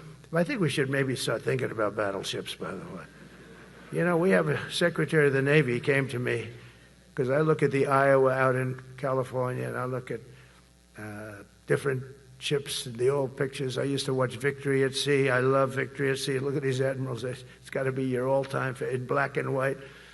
And I look at those ships. They came with the destroyers alongside of them, and man, nothing was going to stop. They were 20 deep, and they were in a straight line, and there was nothing going to stop them. And we actually talk about, you know, those ships. Some people would say, no, that's old technology. I don't know. I don't think it's old technology when you look at those guns. But it's something we're actually considering, the concept of battleship. Nice 6-inch side, solid steel, not aluminum that melts if it looks at a missile coming at it. It starts melting as the missile's about 2 miles away. Now, those ships, they don't make them that way anymore. But you look at it, and your secretary likes it, and I'm sort of open to it. And bullets are a lot less expensive than missiles. A lot of reasons. I should take a vote, but I'm afraid to take that vote because I may get voted out on that one. But I tell you, it's something we're seriously considering. There were powers. There were big powers. They were just about as mean and scary as you could be. And so we're looking at that. One of the biggest cases that we won was the decision of the United States Supreme Court to allow us to proceed on the word merit. Merit. So those two words are right up there. So this is, I would say, the opposite, if you ask for a definition, the opposite of political correctness. We went through political correct, where you had to have people that were totally unfit to be doing what you're doing for many reasons. I won't get into them. But for many reasons, they were unfit. Now, it's all based on merit. That was such an unbelievable decision. I didn't expect we were going to win that one. We went in. We said we need it. We went in for colleges, you know, where kids with a C average are getting into the best colleges, and the kids with A averages won't get in. And kids with the highest boards and the highest marks and the best marks couldn't get into the best schools. And people that had not good boards and not very good marks, I mean, okay, but nothing special, they were getting into our best colleges. I said, this is just crazy. You can't run a country like this. And it was lingering for years, and it got to the Supreme Court, and we won that decision. Merit. Everything's based on merit. You're all based on merit. We're not going to have somebody taking your place for political reasons because they are politically correct, and you're not. We take the people that are going to do the best job. That's all. It's very simple. And that's the way our country was built. We were built on merit. We got away from it for a long time. And everyone understands it. And it was done. It was approved. I give great credit to the Supreme Court because I thought they had tremendous courage. I didn't think they'd do that. That was tremendous. I give them maybe for that decision almost more than anything because it's a hard decision to make. It's really hard. The apparatus of our country was not set up for merit. It was set up for political correctness. And you can never be great if you're going to do that. And we're going to be greater than we ever were before. We're bringing back a focus on fitness, ability, character, and strength. It's because the purposes of American military is not to protect anyone's feelings. It's to protect our republic, and it's the republic that we dearly love. It's to protect our country. We will not be politically correct when it comes to defending American freedom, and we will be a fighting and winning machine. We want to fight, we want to win, and we want to fight as little as possible. You have to count on people like me to keep you out of wars, because we don't want to go into wars. Many of the wars that I just told you about, we could have entered those wars and settled them in a different way, lose a lot of our troops. And we could have settled them, I guess, differently. Maybe not, actually. Actually, you might not have been able to settle them. We just would have been in the middle of a lot of firepower. But when we do need it, you're going to be so ready. And you know it. But very importantly, with that goal in mind, I've committed to spending over $1 trillion on our military in 2026, and that's the most in the history of our country. $1 trillion. That's a lot of money. I hope you like that. Ma'ams and sirs, I hope you like it. That's a hell of a lot of money. We have the best of everything. Every branch is seeing major investments, and as I announced in the Oval Office in March, we are rapidly moving forward with the first ever 6th generation fighter jet. I didn't name it. I did not name it. Boeing came in and they said, "Sir, this is our submittal. It's the greatest fighting jet ever done." And you know, they're testing all these planes. All the companies are testing, and this one tested like through the roof. And they said, "We'd like to name it the F-47. I said, "All right, let me think about it." Then after thinking for about 2 seconds, I said, "Okay." You know what that means, 47. I'm 47. So I'm 45, 46, and 47, you know, if you think about it. I just don't want the credit for 46. I don't want to have their open borders and people coming in from all over the world, including jails and mental institutes. I don't want that on my record, but I like having it. We're investing tens of billions of dollars in modernizing our nuclear deterrence capabilities like never before. And we've begun construction on what we call the Golden Dome missile defense shield. It'll be the most sophisticated in the world. You watched it do well until they had some problems at the end with a little bit of a lack of ammunition, defensive ammunition, but they've got that taken care of. But I tell you, it's what we're doing is so good, and we deserve it. You know, we help other countries with it. We don't have it ourselves. And Canada called me a couple of weeks ago. They want to be part of it. To which I said, "Well, why don't you just join our country? You become 51, become the 51st state, and you get it for free." So I don't know if that made a big impact, but it does make a lot of sense. It actually makes, because they're having a hard time up there in Canada now, because as you know, with tariffs, everyone's coming into our country. We have more investment than we've ever had before, $17 trillion coming in. As an example, in 4 years, Biden didn't have $1 trillion. We have $17 trillion more than that in 8 months coming in.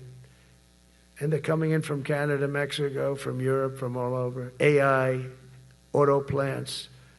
Everybody's coming back to the United States. Under my budget, we will be expanding the U.S. Navy by at least 19 ships next year, including submarines, destroyers, assault ships, and more. And it's going to be much more than that as we go along, because we basically don't build ships anymore. We do build submarines, but we don't build ships. Do you know in the Second World War, they were freighters and different types, but we were doing a ship a day, and now we don't do ships. And I'm not a fan of some of the ships you do. I'm a very aesthetic person, and I don't like some of the ships you're doing aesthetically. They say, "Oh, it's stealth." I say, "That's not stealth. An ugly ship is not necessary in order to say you're stealth." By the way, the B-2 bombers were incredible. That is stealth. They went into that. I was with General Kane and Pete were in we call it the war room, but we're watching them go in, and they were totally untouched. They were not seen. They were literally not seen. They dropped their bombs. They hit every single one of them, hit its target. It was total obliteration. CNN, when we came back, fake news CNN, oh, their camera just went off. You know, their camera, every time I mention it, they turn the camera up because it's never good. They say, this is a problem. But I don't blame them. You're better off keeping it off.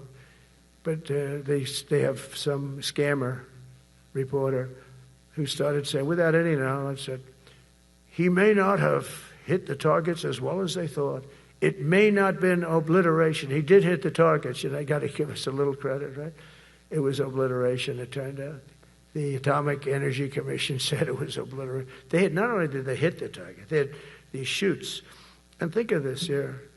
Way up in the sky, there was no moon. It was dead dark. You couldn't see a thing.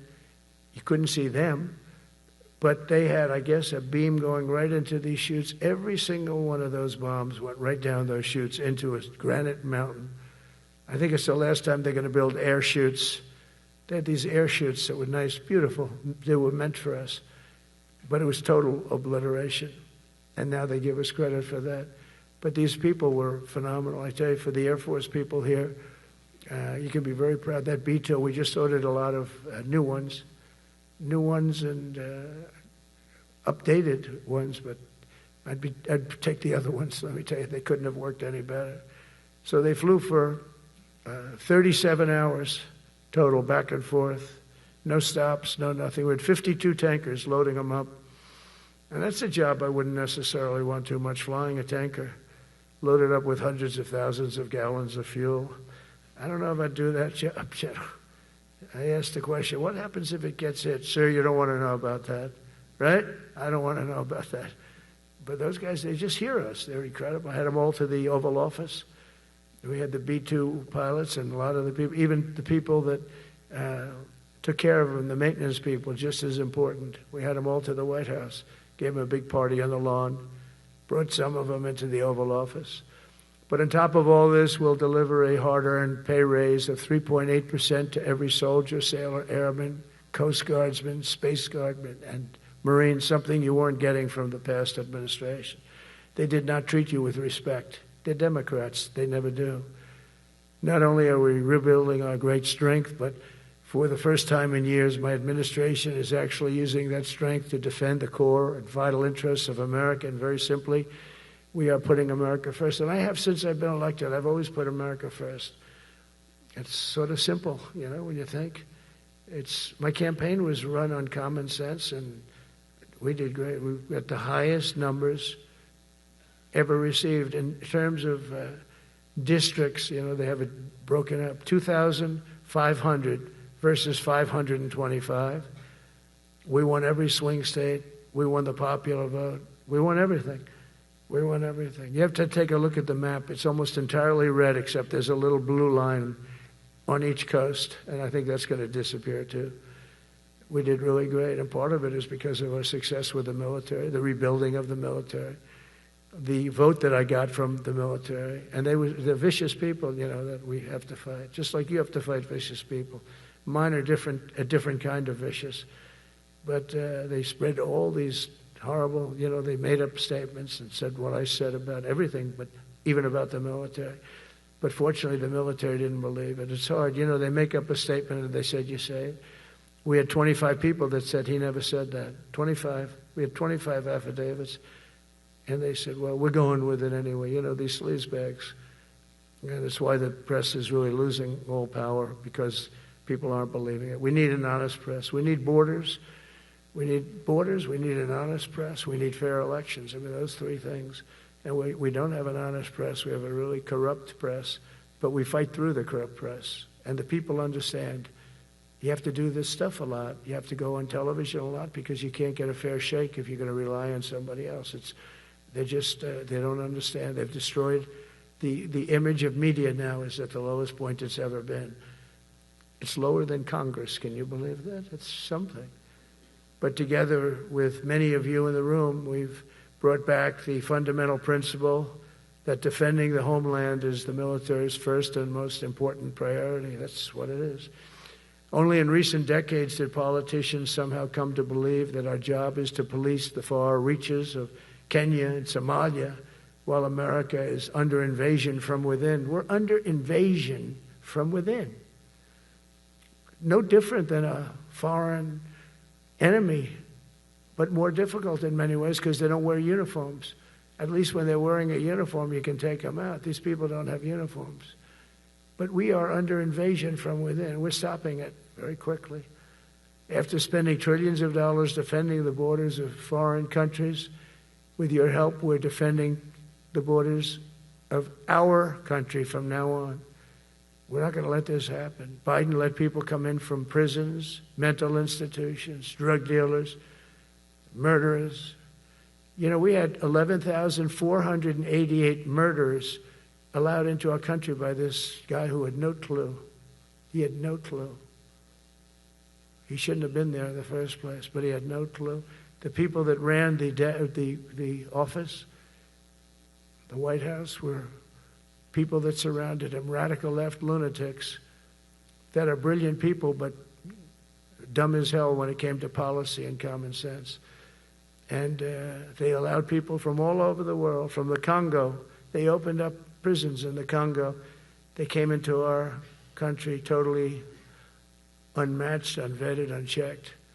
And from all over, South America, not just South America. You know, you think South America, no, but from all over.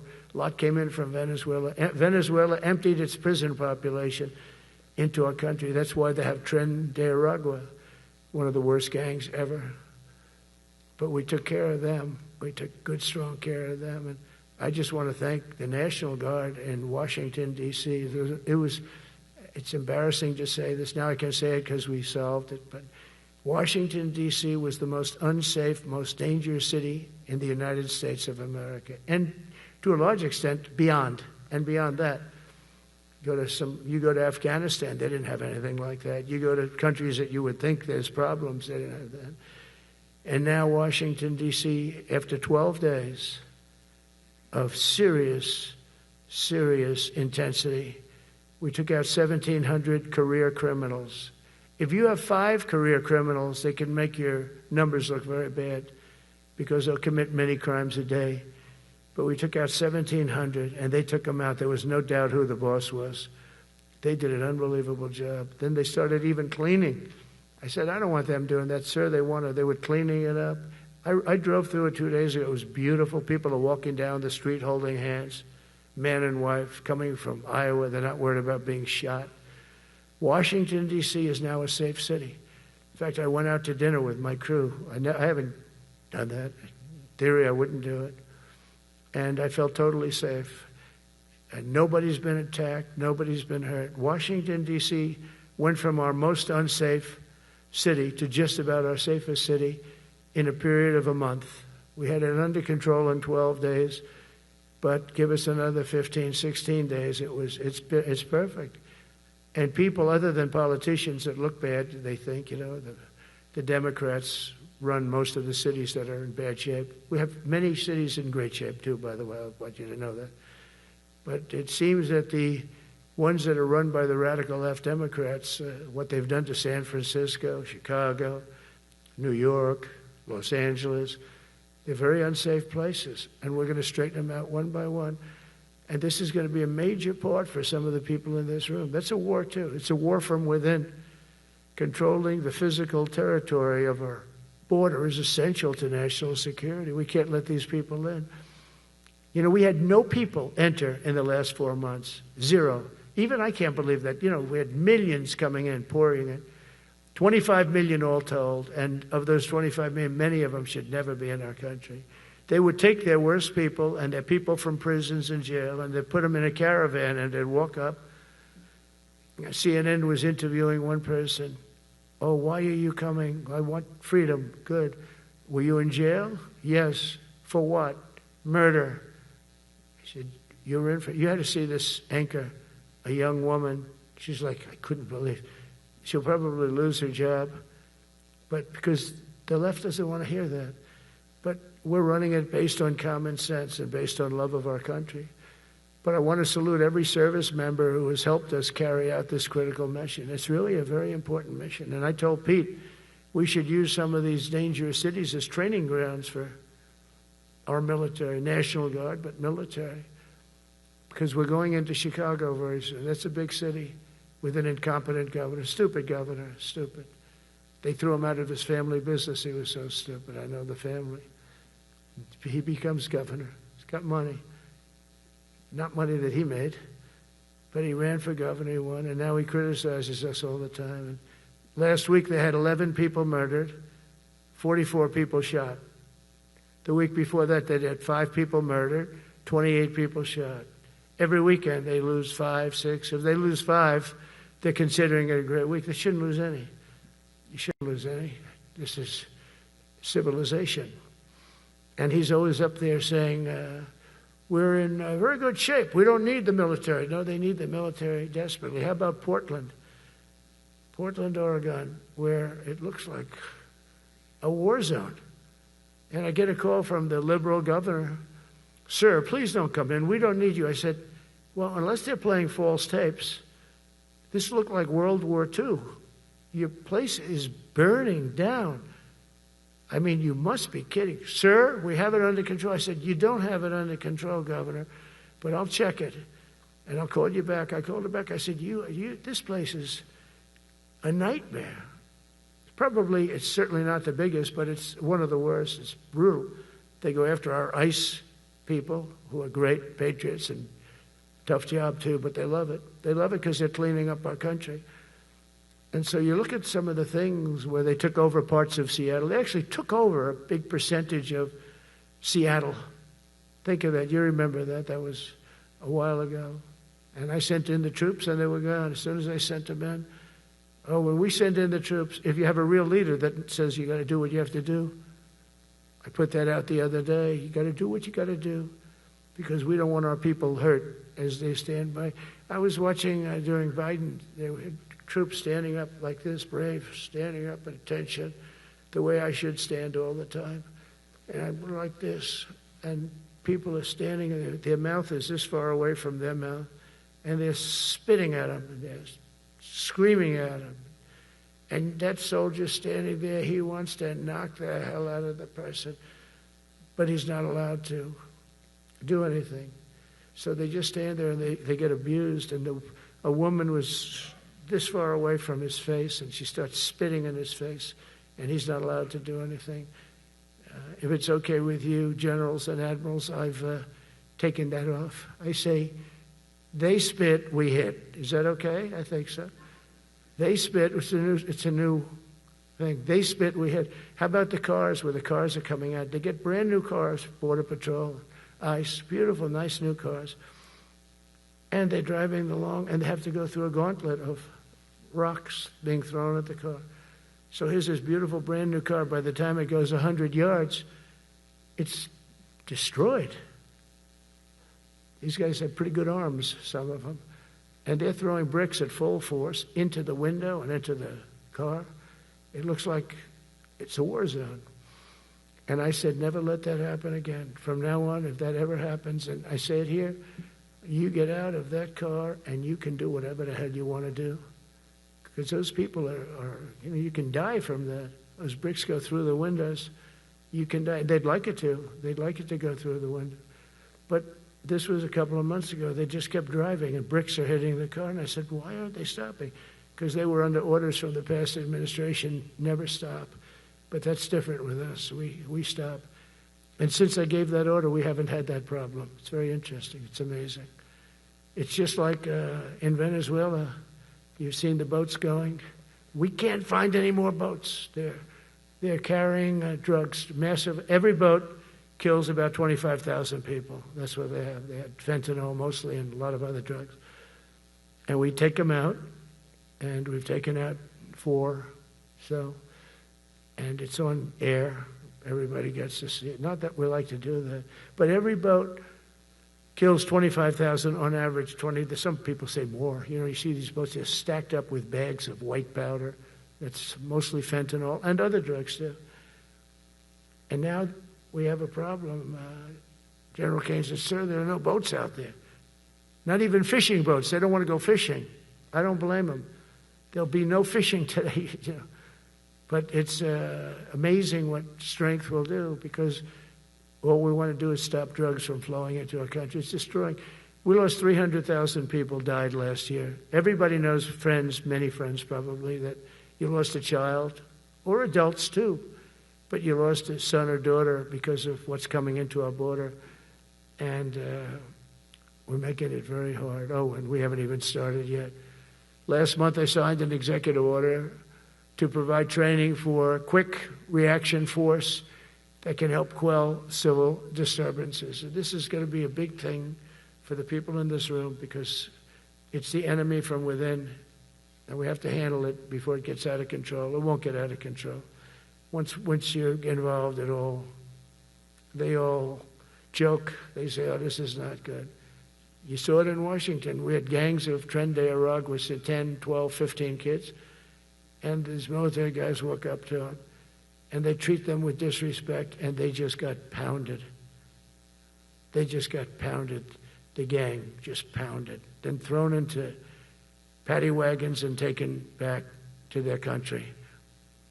Some are so dangerous we don't want to even do that because we don't want to, some of stone cold murderers, we don't have the confidence. Even though they're not coming back very easily, we don't have the confidence. We put them in jails.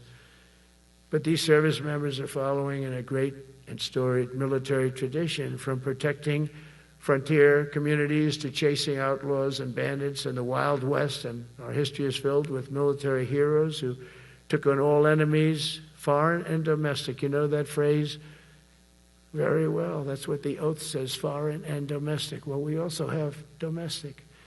George Washington, Abraham Lincoln, Grover Cleveland, George Bush, and others all used the armed forces to keep domestic order and peace. Many of our leaders used the military to keep peace. Now they like to say, oh, you're not allowed to use the military.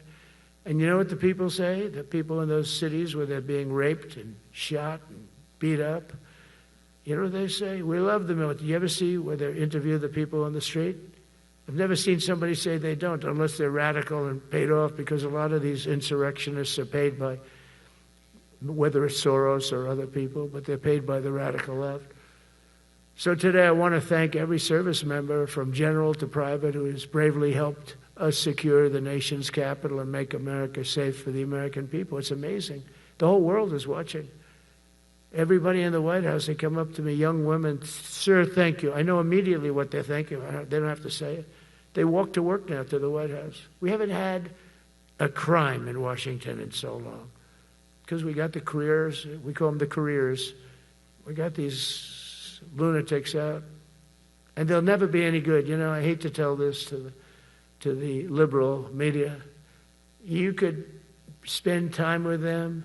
You could do whatever you want. You could send them to the finer schools, which they couldn't get into anyway, mentally. They couldn't get in, but no matter what you do, they'll never be good. They're bad. They're career criminals. I don't know, maybe they were born that way. Some people don't like me to say that, but maybe they were. Certainly some were. Together with the leaders here today, we're also restoring a needed focus on defeating threats in the Western Hemisphere. Throughout this region, cartel terrorists have been allowed to wage a relentless campaign of death and destruction on our country, all because we had weak leadership on top. And we did a great job with it first term, but this is something else what we're doing now. We're taking it to the next level, probably next level times 3. But we had COVID come up, and we had to take care of that. We did a great job with COVID. We had the therapeutics. It's just Regeneron. So many things we did for COVID, but we had to focus on that, and every other country in the world was being decimated by COVID. So we had to change gear a little bit to take care of that. But under our leadership, the military is now the knife's edge in combating this sinister enemy. We have to put the traffickers and cartels on notice, and we've done that. And we put them, a lot of them, we've called them a terrorist organization, which is actually a big thing to do. Nobody's done it, but I've done it with a lot of them. It gives you a tremendous advantage. If you try to poison our people, we will blow you out of existence, because that's the only language they really understand. That's why you don't see any more boats on the ocean. You don't see any boats. Around Venezuela, there's nothing. As president, I will never hesitate to defend our people from threats of violence, from the horrible plague that's taking place from within the Iran nuclear power, the Iran, all of the great power that we thought existed, we blew it out to kingdom. We took advantage of it, and we just really took advantage of it, and it was a beautiful thing to see, and that's what military power can achieve. That's why I chose Raising Cane. He's fantastic, by the way. I hope you all agree. If anybody disagrees, could I please have your hand? Who disappears that Raising Cane is no good? Just raise your hand. I don't see any hands raised. All right. That means you're okay. That means that he's okay now, but I saw his results. You know, he took out ISIS. I was told it was going to take 4 years. It took 4 weeks. I went to see him, and he took him out in 4 weeks, knocked him out, knocked him to hell. And I was told by military people it was going to take 4 to 5 years to do it. And I don't even know if we'll have it then, sir. These were the Washington generals. I call them the television generals. But Raising Cane did it in 4 weeks, took out 100% of the ISIS caliphate. As a result of these actions and many others since my inauguration, we're witnessing the triumphant return of peace through strength. We have great peace through strength. America is respected again as a country. We were not respected with Biden. They looked at him falling downstairs every day. Every day the guy's falling downstairs. He said, it's not our president. We can't have it. I'm very careful, you know, when I walk downstairs, like I'm on stairs, like these stairs, I walk very slowly. Nobody has to set a record. Just try not to fall, because it doesn't work out well. A few of our presidents have fallen, and it became a part of their legacy. We don't want that. You walk nice and easy. You don't have to set any record. Be cool. Be cool when you walk down, but don't pop down the stairs. So one thing with Obama, I had zero respect for him as a president, but he would bop down those stairs. I've never said, da-da-da-da-da-da, pop, pop, pop. He'd go down the stairs, wouldn't hold on. I said, it's great. I don't want to do it. I guess I could do it. But eventually, bad things are going to happen, and it only takes once. But he did a lousy job as president. A year ago, we were a dead country. We were dead. This country was going to hell. We were dead in every way, from immigration to military. We didn't have the weapons. We were given everything to Ukraine. We had nothing. And by the way, I have to tell you, now, as you know, I went over and I met with NATO, and NATO raised from 2 to 5, which everyone said 5% of GDP. Millions and now trillions of dollars are pouring in. They didn't pay the 2% because they know we were there to pay it. And now they paid the 5%. That's trillions of dollars. And we're not spending any money on that war, not 10 cents. We sell our equipment to NATO. NATO pays us for the equipment, and they give it to Ukraine or whoever they give it to. They can keep it, but we're not involved. We have no money going out. Biden gave $350 billion. Not sustainable. $350 billion. And we have a war that should have never started. But we're not doing that anymore. So I just want you to know we're selling equipment. Our people are buying equipment. They are buying the equipment at full price, a fair price. So I don't want to say we're making money, because I don't want to be making money on a war. It's too many people dying. They're losing 7,000 soldiers a week. A lot of them are Russian soldiers, but between the two countries, mostly soldiers, by the way. Sometimes, you know, in Kiev, they'll lob a missile in, or some drones in, kill some people. But mostly it's soldiers. Russia and Ukraine are losing 7,000 souls. And, you know, they're not American. They're not us. They're not you. We have a special obligation. But they're soldiers. They're young people. They leave their parents. They wave goodbye. And then 2 days later, they're blown up so unnecessarily. And so that's the primary reason I want to get it done. We got to get it done. It's crazy what's going on. That's the worst war that there's been since World War II. The number of soldiers that are being killed there is just crazy. From 5,000 to 7,000 soldiers die a week. Think of that. So I think we'll get that done. But that's turned out to be the toughest one. I'm so disappointed in President Putin. I thought he would get this thing over with. He should have had that war done in a week. And I said to him, you don't look good. You're 4 years fighting a war that should have taken a week. Are you a paper tiger? And it's a shame, but I think eventually we'll get that one done, just like in theory, I want to knock on wood, because you never know.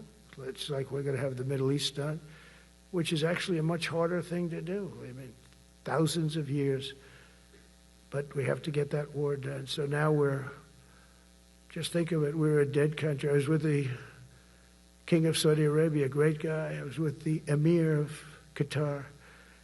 I was with the great leadership of UAE. I was over there. We brought back $2 trillion and more. They ordered 200 planes, Boeings. They ordered so much, and they were great. But they all said essentially the same thing. They said, 1 year ago, you were a dead country, and now you're the hottest country anywhere in the world. We're the hottest country in the world right now. The absolute hottest country in the world. There's nobody even close. Putin said that to me. We met in Alaska, had a good meeting. Then he went back and started sending drones into Kiev. I thought we had a good meeting. But it's one of those things. But we were a dead country a year ago, and now we're the hottest country anywhere in the world. Think of that. You can be proud of that. And you must have felt like hell when you have a wife or a husband at home, and you used to read the numbers that we can't get people to join the Army, Navy, Air Force, Marines, Coast Guard. You must have felt like, I have a job that nobody wants. That doesn't feel good. Well, now you have a job that is brimming over with people wanting it. They want it. And you're able to get a much higher quality because now you have your choice. You want so many. And we're going to have many, many people that aren't going to be able to join because of the fact that we don't need them at this moment. But think of it, what a difference that is from, I could just imagine 2 years ago, you're reading front page articles in the New York Times, of course, and Wall Street Journal. They always give us unfair stories. But they played it so big. They were playing it so big. Nobody wants to join the Army, the Marines, the Air Force. They don't want to join. They don't want to join the Coast Guard at all. Nobody wants to join. Nobody wants to join our police forces. Our police forces also. It's almost went hand in hand. And I used to say, boy, I'm speaking in front of the military today, and it's embarrassing because I'm speaking in front of people who have a job that other people don't want, but now you have a job that everybody wants. So I think that has to make you feel good. It's one of the reasons I love being here today, because I wanted to say that. I have to say that. Everybody wants to be in the Army, the Navy, the Air Force, the Marines. If you think the Coast Guard and Space Force, our beautiful Space Force, it's a whole different world. And now they're signing up, by the way, seriously big numbers for the police. Dangerous job, isn't it? Huh? Fire department. But that's the paving the way for progress once thought almost impossible. I mean, a year ago, you wouldn't have thought that was possible. A year ago, they were talking about making the military smaller because they can't get the people to join. We're thinking about making it larger because we have so many people. And it's nice to be able to cut people because of merit that aren't really qualified for any reason, a physical reason, a mental reason. You don't have to take them anymore because you have the pick of the litter. And they all want to be with you. They all want your job. They want to be with you. They want to work with you. They'll even take your job, Got to be a little bit sharp. You got to watch it. But everybody wants to be doing what you're doing now. What a difference. When I speak to you, and I can say that as opposed to a couple of years ago when I was talking to rooms where they were desperate to get people and they couldn't get them. What a difference a presidential election can make. That's all it is. It's just a presidential election. Yesterday at the White House, we put forward a plan for peace in Gaza. We announced it, and we're going to create something that was my idea, but unfortunately I got drafted. It's going to be called the Board of Peace, and it's going to reign over that territory, and we're going to get that done. And they asked if I'd be the chairman of the Board of Peace. I wasn't counting on that. I had the idea for the Board of Peace. But I said yes, and I guess because of that, every leader, everybody wants to be on the board of peace. And we're going to watch over that very volatile part of the world and keep it non-volatile so you don't have to get involved. We want to save you for other things or save you for nothing from that standpoint. We don't want you fighting wars, but if you have to, you're the most lethal fighting force in the world. And I would say that even 2-3 years ago, but now I say it with great enthusiasm. It's so true. And we're striving tirelessly to end the terrible war in Ukraine. And as you know, we're also working hard to get the allies to share more of the burden of our defense. Much of that has really already taken place. But all NATO members have committed to the increase that I talked about. Think of that. That was unthinkable. It used to be 1%, then we got it up to 2% in my last term. And they did not like it. And now I got it to 5%. And I get along great with all of them. In fact, they call me the president of NATO. I said, I don't think so. But they're great. They're great people. And they're spending a lot of money, and a lot of money that they should have been spending in the past. But I think Putin was a wake-up call for them, really. We're now selling large quantities of American-made weapons to NATO, and we're getting really fair pricing. We're making a lot of money. It's my hope that from Europe to Asia to the Middle East, our allies will make similar commitments to increase their military capabilities. And this will greatly strengthen our alliances, and also it will make war far less likely. You know, if you're a strong presence like we are such a strong presence now. And I go around bragging about that. I've said, we have the strongest military anywhere in the world. I say it. You never heard Biden say that. You never heard him say anything. But you never heard him say, did you ever hear him say, we have the strongest military? He doesn't say that. I say it. We have the strongest military anywhere in the world. We have great leadership. And I'll tell you, Pete and General Kane, all of the people that I've met that have been lifted up in rank. And we got many of them out of here, too. I'll be honest with you. Didn't like doing it, but we got many of you out of here because we weren't satisfied. We know everything about everybody. It'll also help the United States rapidly rebuild our defense industrial base. Each of you can play an important part in getting allies to do their part. So to that end, Secretary Hegseth will soon be announcing major reforms to streamline military acquisitions and expedite foreign military sales. We have tremendous numbers of countries that want to buy our equipment, and, you know, in many cases it takes too long. They have backlogged. We're backlogged on all the equipment, which is something that's new to us a little bit. And I told those companies, you better get your ass going, because we're selling you a lot of equipment. We're getting countries to buy your equipment. You got to produce the equipment. Some of the countries, I'm not going to mention, but some of the countries are buying a lot. And that's a good thing. They're on our side. 95%.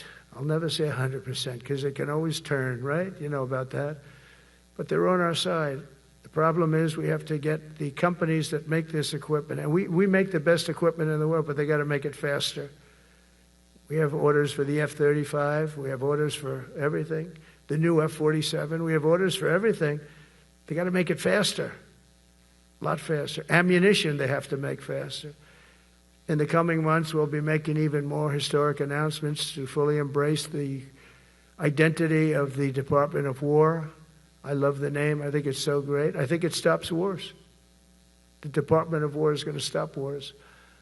If we are as ruthless and relentless as our enemies, the United States Armed Forces will be totally unmatched in the future. We have a group of enemies that are very ruthless and very smart, but they can't match us. They can't match us. They don't even come close to matching us. Again, you know, it's very important for me to say we are the greatest military in the world, but we make the best equipment in the world. I watched our anti-missile missiles. I watched our Patriots just knock things out like a needle hitting another needle on the stage. There's a needle up there, and you send another needle up, and it hits it every time. During the war, we went 14 for 14. We had 14, this is with Iran, we had 14 missiles coming at us. All 14 were knocked out of the sky, every one of them. We make the best equipment. From Sparta to Rome, to the British Empire, to the United States of America, history has shown that military supremacy has never been simply a matter of money or manpower. At the end of the day, it is the culture, spirit of our military that truly sets us apart from any other nation. Our ultimate strength will always come from the fierce people and those brilliant people with such pride and the unbending will and the traditions of excellence that have made us the most unstoppable force ever to walk the face of the earth. And that's what we are. Remember, we never want to use it, but we have the most powerful nuclear capability, and I call it nuclear deterrent of any other country. Nobody close. The men and women in this room inherit the legacy built and won by Washington and Jackson, Grant and Pershing, Eisenhower and Patton, Nimitz and LeMay. We carry forward the majestic military heritage passed down from father to son, soldier to soldier, and one generation of warriors to the next. You are warriors, you know that, right? You're great warriors. Well, you wouldn't be in this room. You're the best of the best. From Concord Bridge to Fort McHenry, from Gettysburg to Manila Bay, from Normandy to Sicily, and from the jungles of Vietnam to the dusty streets of Baghdad, America's military has charged into hellfire, climbed up jagged mountains, crossed roaring oceans, and thundered across open deserts to defend our flag, our freedom, and our homeland. Nobody does it like you. Now we are discovering American muscle, reasserting American might, and beginning the next story chapter in American military legends and lore. That's L-O-R-E. It is lore. When it comes to defending our way of life, nothing will slow us. No enemy will stop us. They cannot stop us. And no adversary will stand in our way. They won't stand in our way. We don't want them to stand in our way. We don't want to even put them in that position, but they're not going to stand in our way ever again. You'll never see 4 years like we had with Biden and that group of incompetent people that ran this country that should have never been there. Because we are the United States military, the best, the boldest, the bravest that the world has ever seen, that the world has ever known. With leaders like we have right here in this beautiful room today, we will vanquish every danger and crush every threat to our freedom in every generation to come. Because we will fight, fight, fight, and we will win, win, win. I want to just thank you once again, and God bless the United States military, and God bless America. God bless you all. Thank you very much. Thank you.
Ladies and gentlemen, Please allow the combatant commanders and any 4-star with a detail to proceed out first, and we will begin pulling up the buses. Please remain in your seats until all the 4-star with details leave first. Thank you.